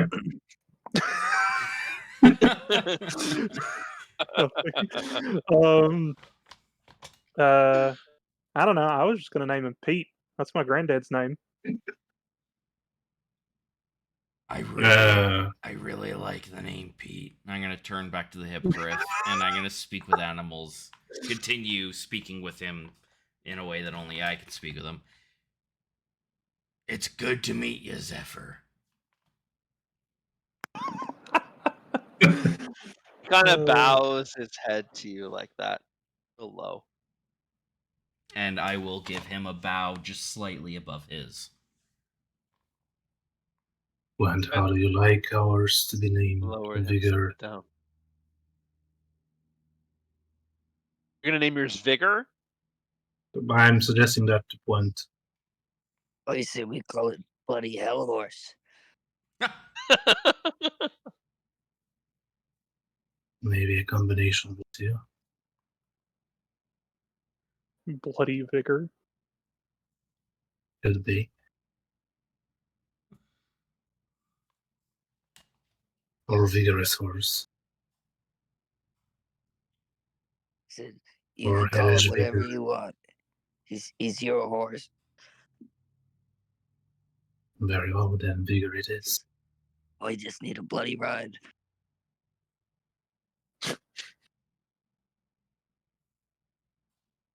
Is Dordan back yet? He's just back. Yeah, I'm just back. Say, Dordan, what are you gonna name your hippogriff? This one is Pete. Well, I don't know. I hadn't given it much thought.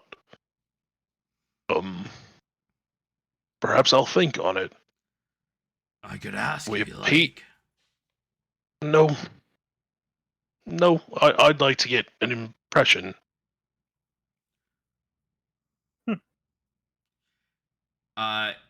With the last moments of my speak with animals, I will say to Zephyr, for reference, I do speak 2 languages, and your name in my language is, and I'll say Zephyr in Orcish.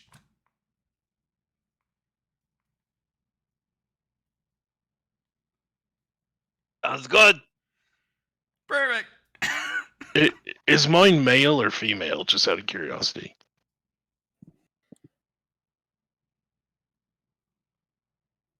Email.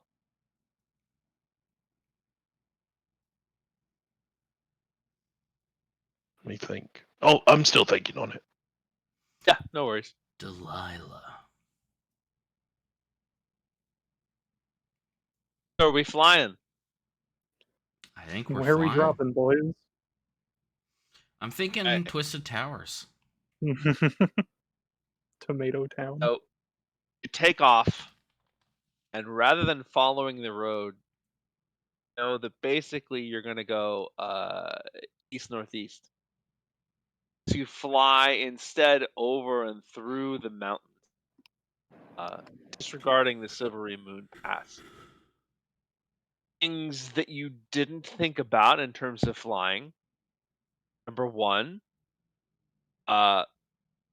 really cold up there, like bitterly cold and wind. Nothing you can't handle, but definitely something you hadn't maybe considered. Could I be liking it based on my nature? Yes, you are. You are happy as can be. So as you fly down, you sort of are getting close to first Citadel Gate, and you notice that this would have been quite a journey on horseback because the last 10-mile stretch of road to Citadel Felbar is literally just a single road with 100-foot cliff on both sides. And the road is not narrow or anything; nice wide road, but there's nothing to keep you from the side.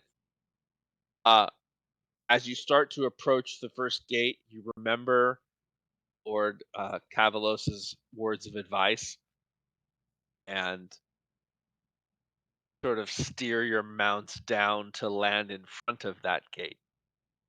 And you notice that as you're flying towards it, you can dwarves, almost like ants. They're manning the ballistas. They're getting the catapults ready just in case this is some sort of something. And as soon as you land out in front, they're almost immediately put at ease. I would like to feed a ration to Vigor, since I'm not going to be eating it anyway. Very good. So Ludwig? you give your ration to Vigor. Vigor's quite happy. And it was only a really, you probably had to sit down, come down and rest maybe once in a mountain pass. And you Ludwig are at the front gate. would look over to Plent. Say, you want to take the reins here, Chief? You wouldn't say Chief because I say Chief. Buddy? Not a bloody chance. Okay. Anyone else more acquainted with dwarven customs? Yeah, no, I thought you were talking about the horse for some reason. No. I'm thinking reins. Yeah, there's a dwarf guard walking out to you, sauntering out. So Well, I would. I have a letter Oh, true. from Gelrin Fohammer. You guys can tag team it. Oh, you're welcome to the Hammer Gate. A letter, you say? Yeah, I see it. Oh, by all means. The letter. Oh, you certainly belong here. Hands the letter back to you. He says, the rub is, and he sort of points to the hippogriffs. Sort of says, I don't think hippogriffs would like it underground. That's where you'll be going. I'm not sure what to do. We have horse stalls for any sort of points off. Is it? There's some stalls for horses. Think they'd like that? Think they'd tolerate that? We don't know a bloody thing about the buggers. I would turn to mine, which I have decided to name Meliamne, Ooh. Oh, that's which is Elvish for oaken heel. That's pretty. And I will say, using my speech of beast and leaf, would that be a comfortable place for you? she says. Oh, as long as there's food, we're fairly simple. You know, she sort of folds the wings in, and she's about. They really are about horse size with the wings folded in. Maybe a little taller. We will make sure you have all you need. They just need food, good sir. All right. I suppose you have any idea what a hippogriff would eat? Rations. Meat. Well, you. Vermin, Oh, I would imagine. Fortunately, we've got plenty of those. I'm gonna All right. walk over I'll and take say. care of 'em. I'm gonna walk over and say in Orcish to Zypher. I'm gonna put a hand on his beak, and in common I'll say, "You're gonna have to stay for a bit. Be good. They'll feed you. They'll house you." And I'll give the beak a tap, and I'll walk away. Bloody hell, can you all speak with animals? No, I wasn't. A fair little bit. I wasn't in that moment. I think they can actually understand common.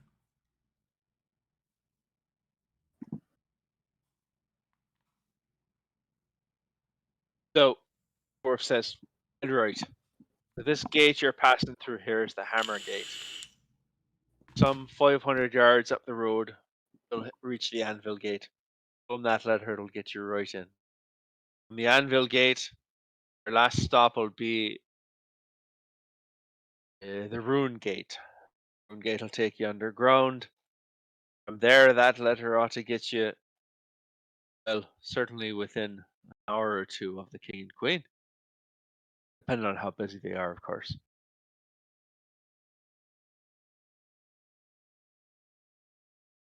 Well, Dorden, I think this is where you take the lead, my friend. Side by side with Gwent, if he doesn't mind. Actually, I would ask the guard, where can I find a church? Well, certainly as soon as you're through the Rune Gate, the Church of Morden will be right across the main square. Oh, I assume it's Morden you're looking for. We'd have churches to all our gods, of course.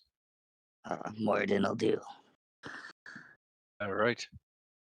Are you? I'm sorry. Are you? Where are you? Do you hail from, Master Dwarf? Glimmer12. Well, you're welcome anyway. On in. So you guys walk past, and you notice that there's on the mountains. There's this big sort of crenellated. This place is very well defended. There's another sort of keep, a big crenellated tower with more ballistas. Walk about 500 yards till you reach a slightly smaller gate called the Anvil. Show you a letter at that gate, get you right through. And then it's maybe another 100 yards till you reach the gate that seems to go underground called the Rune Gate. And see the runes on the outside. Does anyone speak Dwarvish? Obviously, Pwen speaks Yes. Dwarvish. Of course you do. The runes on the outside say, "Here be Citadel Thelbar, home of the dwarves." I would kind of declare this proudly as I read it to the party.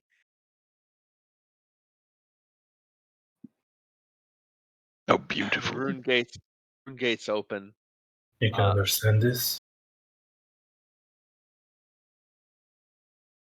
Yes, I can. Fascinating. Say, Nothing like dwarven stonework. do you come from a place like this, like another big citadel thing? Yeah, except there's gems and crystals everywhere. It was less rock and more ore. So does that That mean sounds you're mighty like beautiful. are you like a higher class dwarf then? Does that make you fancier?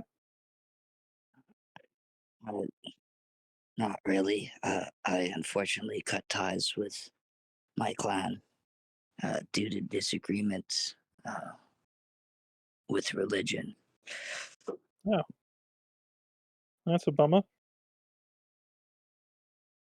But there is wealth untold there.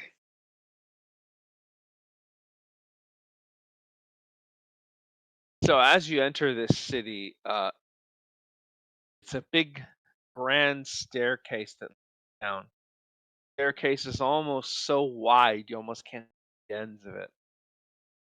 And as you go down, you see that there's this really is a complete city underground.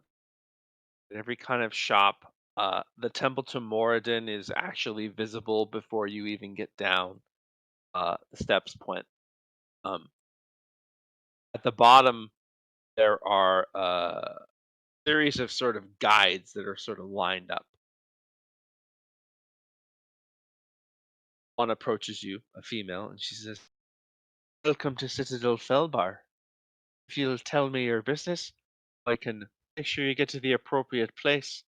And of course, you're welcome, since you've been welcomed through the gates, or welcome here in our fair city." Well, firstly, I'd like to visit the temple. Of course, you'll see the temple just there on your right. Any other And business you'd have today?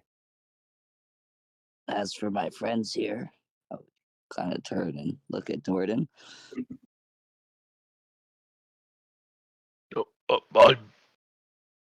We had arranged perhaps an introduction to the local nobility.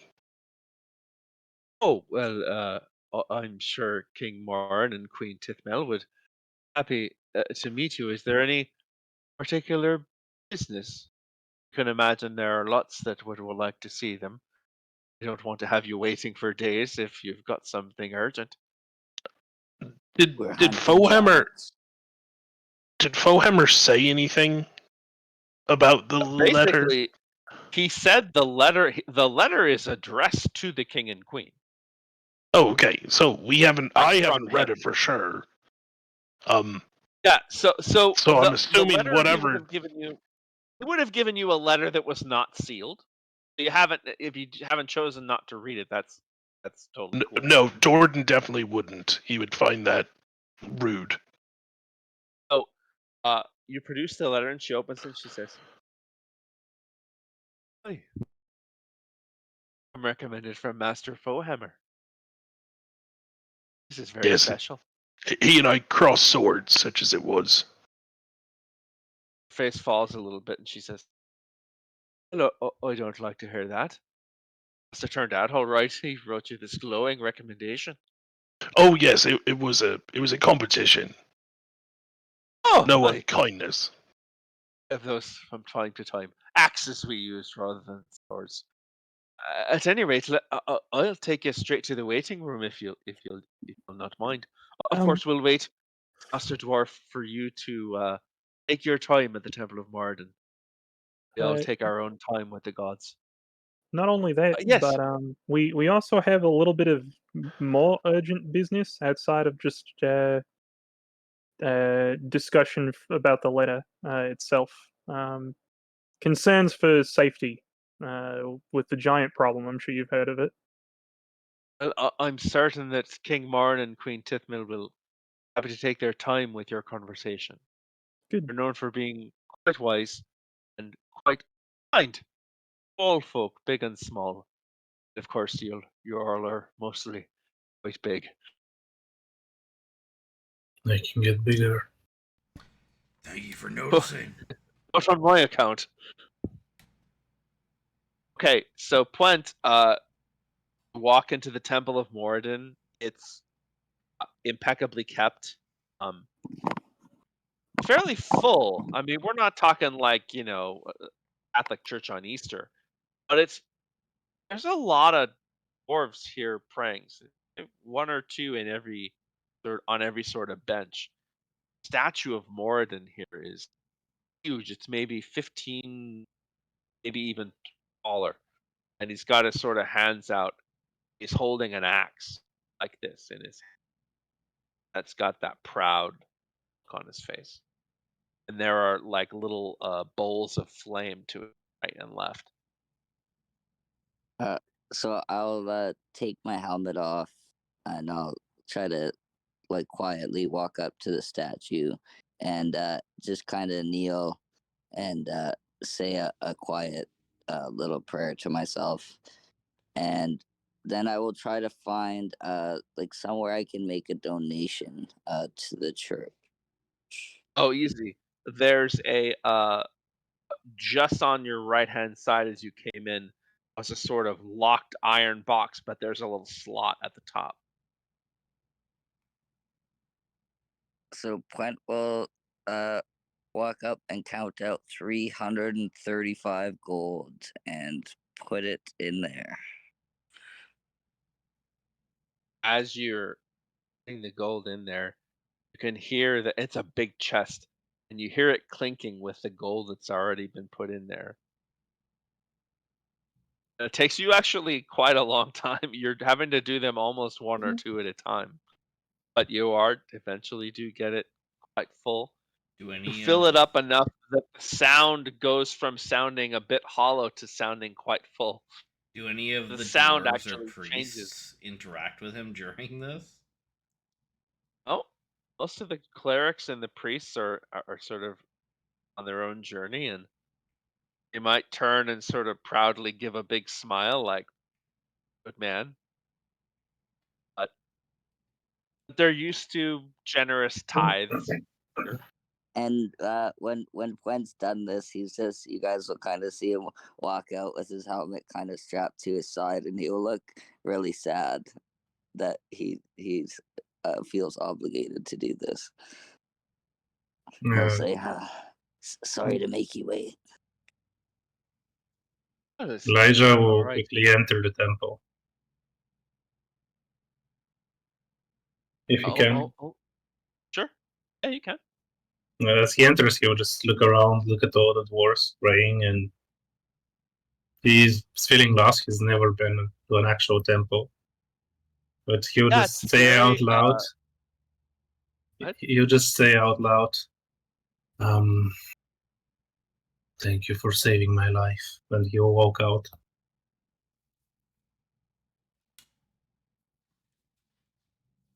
You look up at the statue of Moradin as you say it, and be your imagination. You feel, and it could also be one of the dwarves on the inside that just heard you. You hear very quietly, Hey, what sort? welcome. Someone saying you're welcome. Oh, And you sort of turn back, and nobody's facing you, but the statue hasn't moved. It's a little hard to know where it came from. I'll quickly run out and say, this stone speaks. Never getting in there again.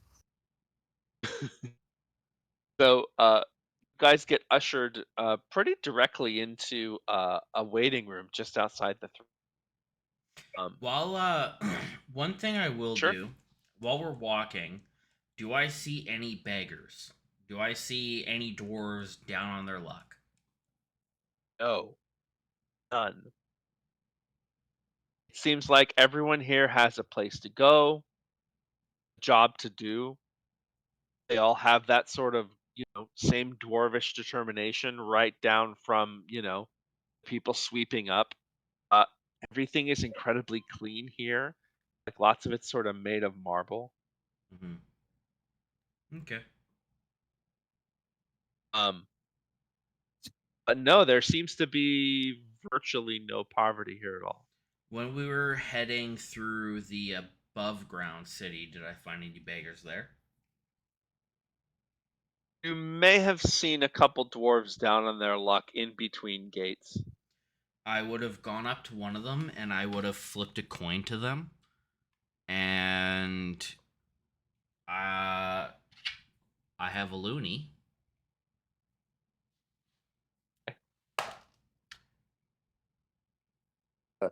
Puent will say, Dwarven rule number 12: never help a lazy dwarf. I respect that, but this has nothing to do with dwarves. As I flip the coin to him, and he kind of catches it, and I see that it's tails, because I rolled a loon, not the Queen of England. Sengar will say,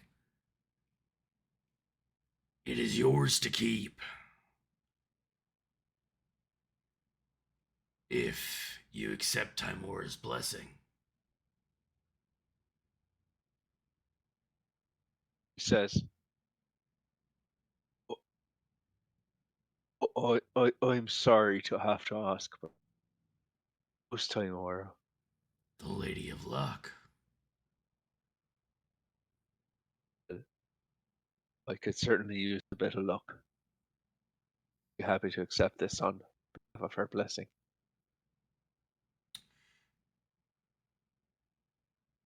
Okay. Are you all right, sir? He's going to frown. Very good, and I hope that you see good luck in the future. And carry on. Thank Tails, if they keep it, they keep the bad luck. Oh well. Shame. Puent, does your statues always speak like? I entered that establishment of your god, and you said that he was the one I should thank, and I did. And he answered from the statue. Does this often happen?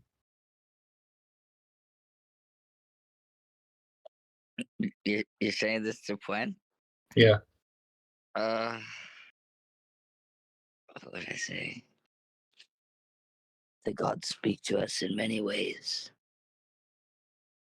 Sometimes in dreams.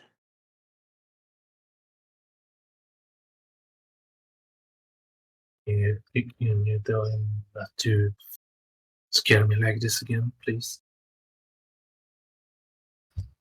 It's a great honor to be spoken to by a god. It's a great horror, not an honor. Maybe if you say so. Well, Puent would start laughing and say, Not a dwarven god. So, you guys get shown into like an anteroom, an antechamber outside the throne room. Wait there probably about 30 minutes, 45 minutes. Suddenly your guide comes. All right, your turn. May I give them the letter? Oh, please do. She takes it from you, sort of gives a little bow. And she says, it says you're called the Echoes. Shall I introduce you as such? Oh, please do. Yes. I am Elijah of the Echoes. Very good. So she opens the doors. She sort of opens the doors and walks you a little bit up the hall to a main door. Big, grand. made all of stone and marble. She sort of knocks very ceremoniously. Thump, thump, thump. Jordan would remove his helmet as a sign of respect. You hear from the inside a dwarven guard, this one male. Who comes before the king and queen of Citadel Felvar? Yes. He echoes on the recommendation of Gelrin Fohammer, Royal Armorer of Citadel Felvar. Who may enter?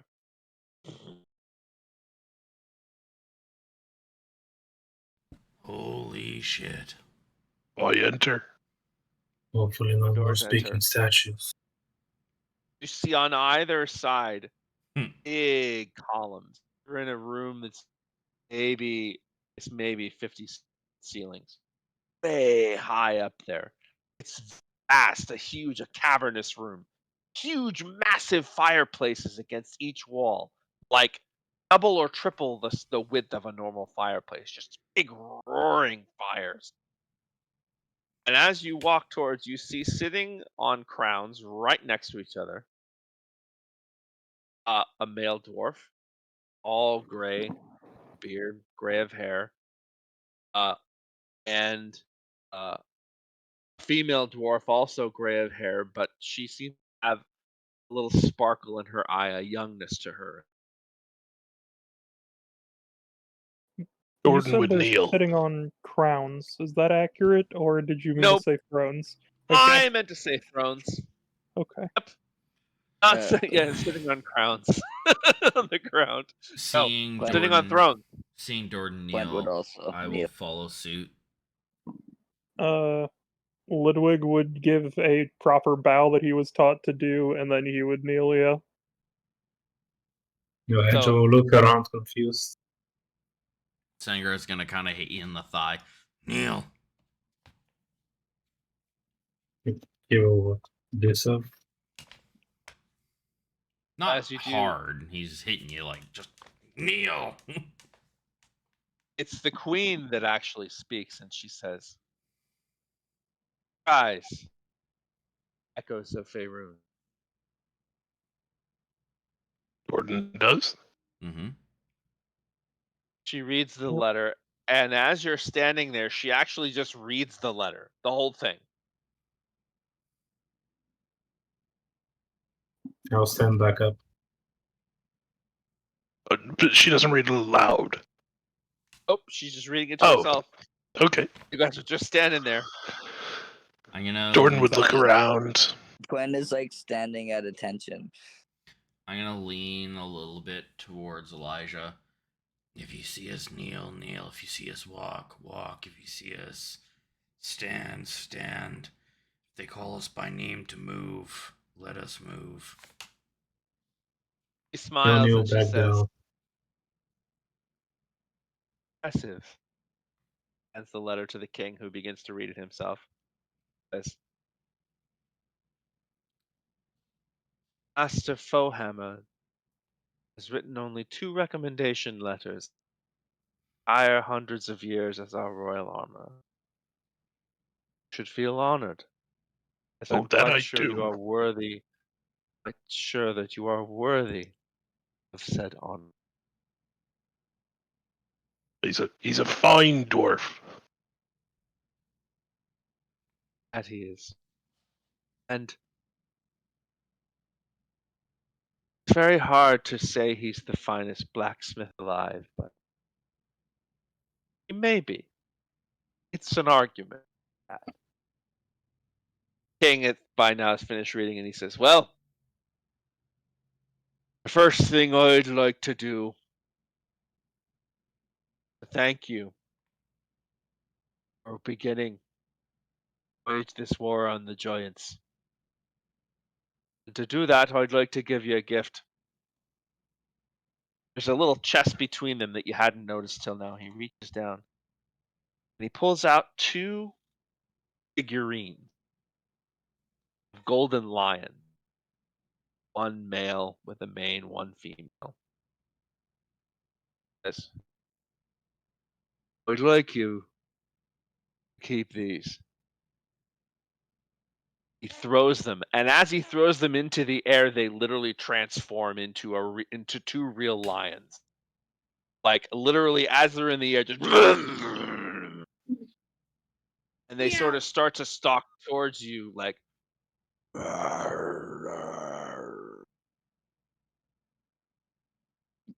Gwen is trying really hard to stay at attention.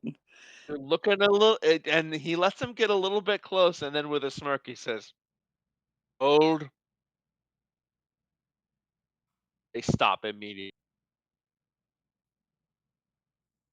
Sit.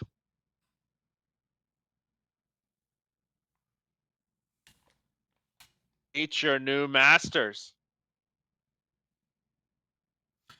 And then he claps. Back.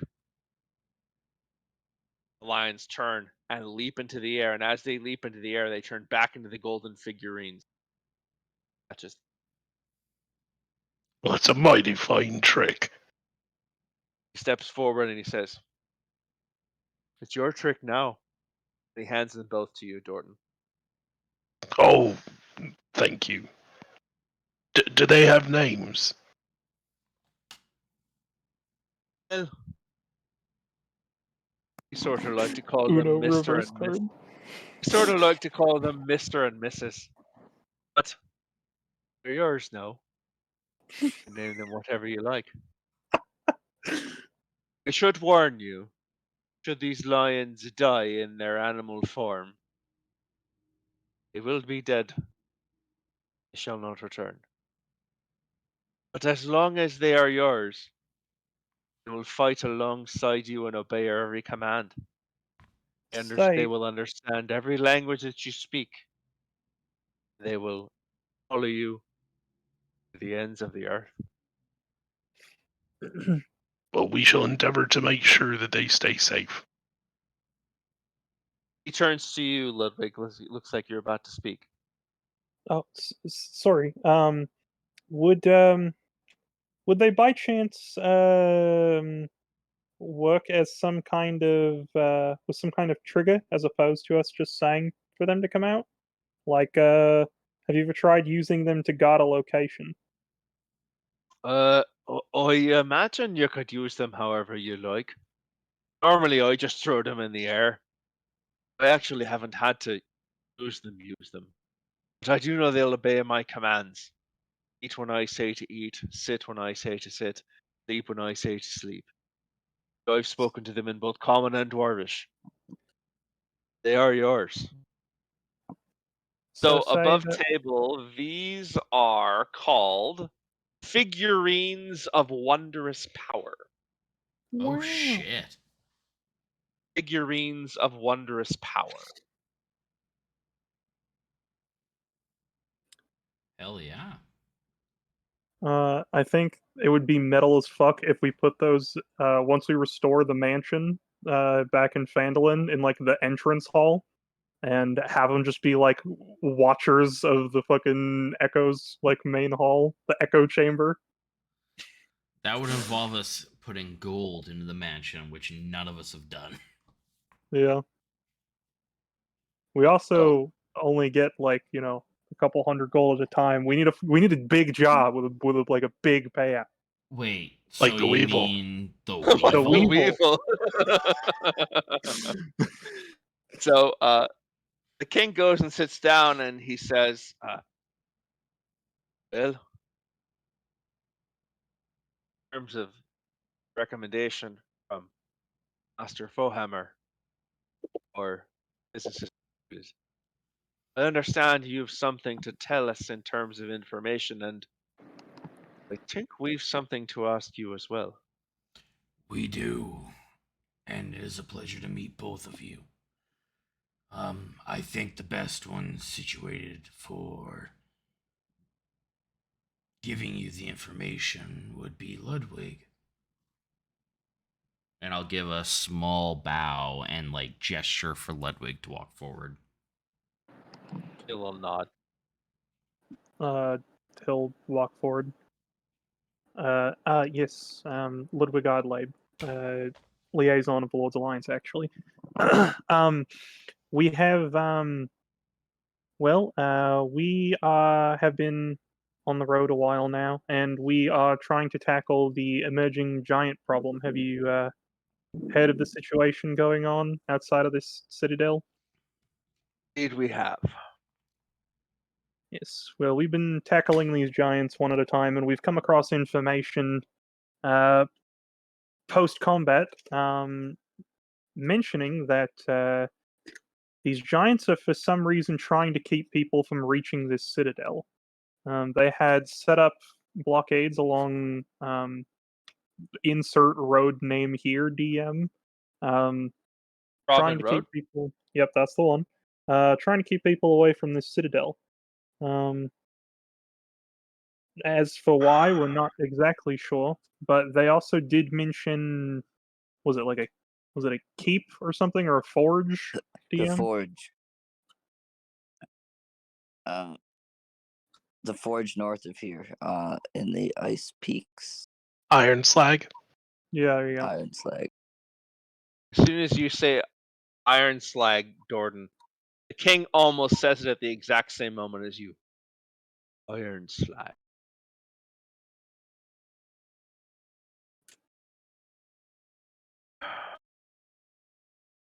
Tithmel puts her hands on his shoulder. She leans forward and she says, "We had suspected what you've told us. You have confirmed it, and for that we thank you. We have great suspicions concerning Iron Slag. I Iron Slag apologize has to interrupt, but I'll pull the parchment in Giant. If I can offer this, this is the evidence we have. It is in Giant, but what my friend here has deciphered it, Dordan, the one you bestowed the gift upon, and has the recommendation. This is, according to him, saying in Giant, long live Iron Slag, from a fire giant we slew. it would be Giant of Duke Zaltos. We've long suspected that they had been attempting to relight the Forge of Iron Slag. We know not how. It is a mighty forge, and cannot be lit by any fire that humans or dwarves currently possess. It's something much more powerful. The idea that they may have thought of a way in which to light this forge is an idea that is disconcerting and leads into our request for you. And this is, if there is one thing that one gift that we've been given, the king takes over, it's that giants tend to move slowly. They are very deliberate. It's possible that we have time. We have still more of Citadel Bar to rebuild from the last orc incursion. Of course, we must save most of our forces in reserve. The demons of the abyss rise from the Underdark, of which there are a number of tunnels which lead in that direction. However, we would like to make a proposal to you, be it now or be it later. I'd like you to go to Iron Slag and investigate it. It is possible you will find a number of fire giants there. A dozen or may not be something that you're equipped to handle at the moment. But should you at some point feel equipped to handle it, We would lend our expertise, and we would offer to build you a fortified tower of your own. This fortified tower would be on the location you choose on the Silver Marches. Not only would we build you this fortified tower, we would also give you a retinue of unfailingly loyal Felboran dwarves to man it. I imagine you have some sort of home already. This would give you another.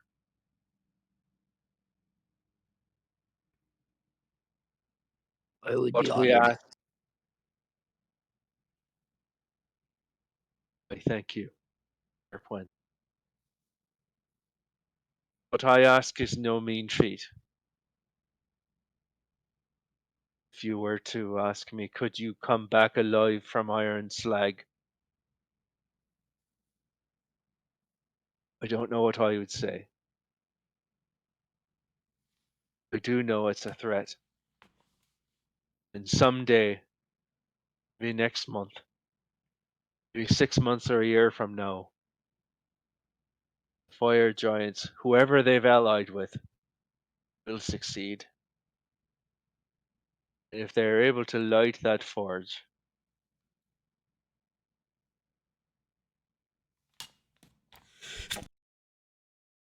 then the gods save all of us.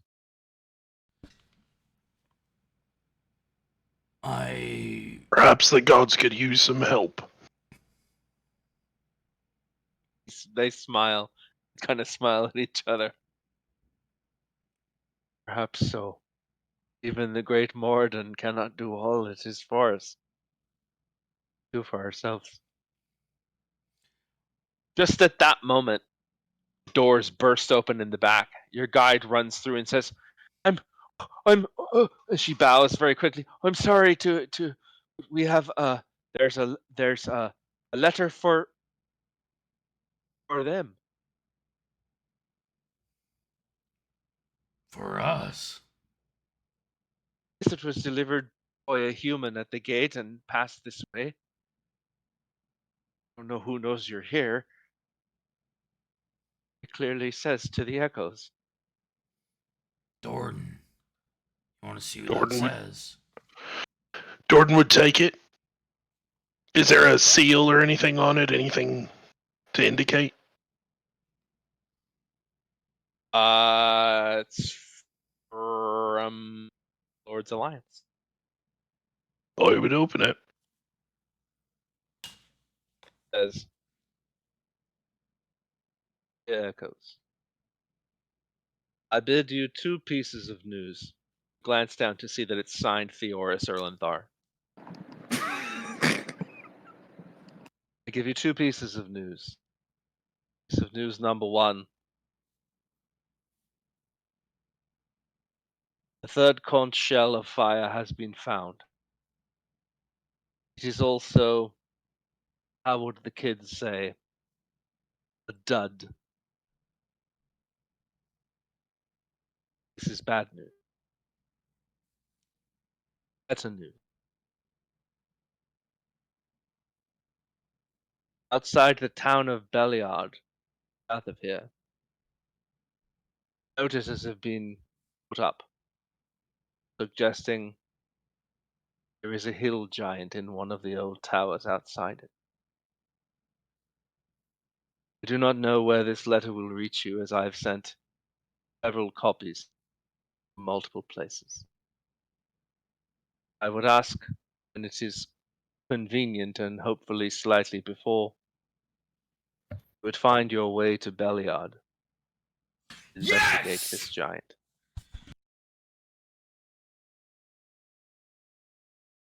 Yours in perpetuity, Theoris Erlenthar. Hop. I like the idea that Dorden would probably stumble over the word perpetuity. Yours in perpody, perposin, perpety. So, fucking Belliard. I hate that place. You'll and I be think fine. right exactly at that moment. Yeah, Belliard. I hate that place. Cut it right there.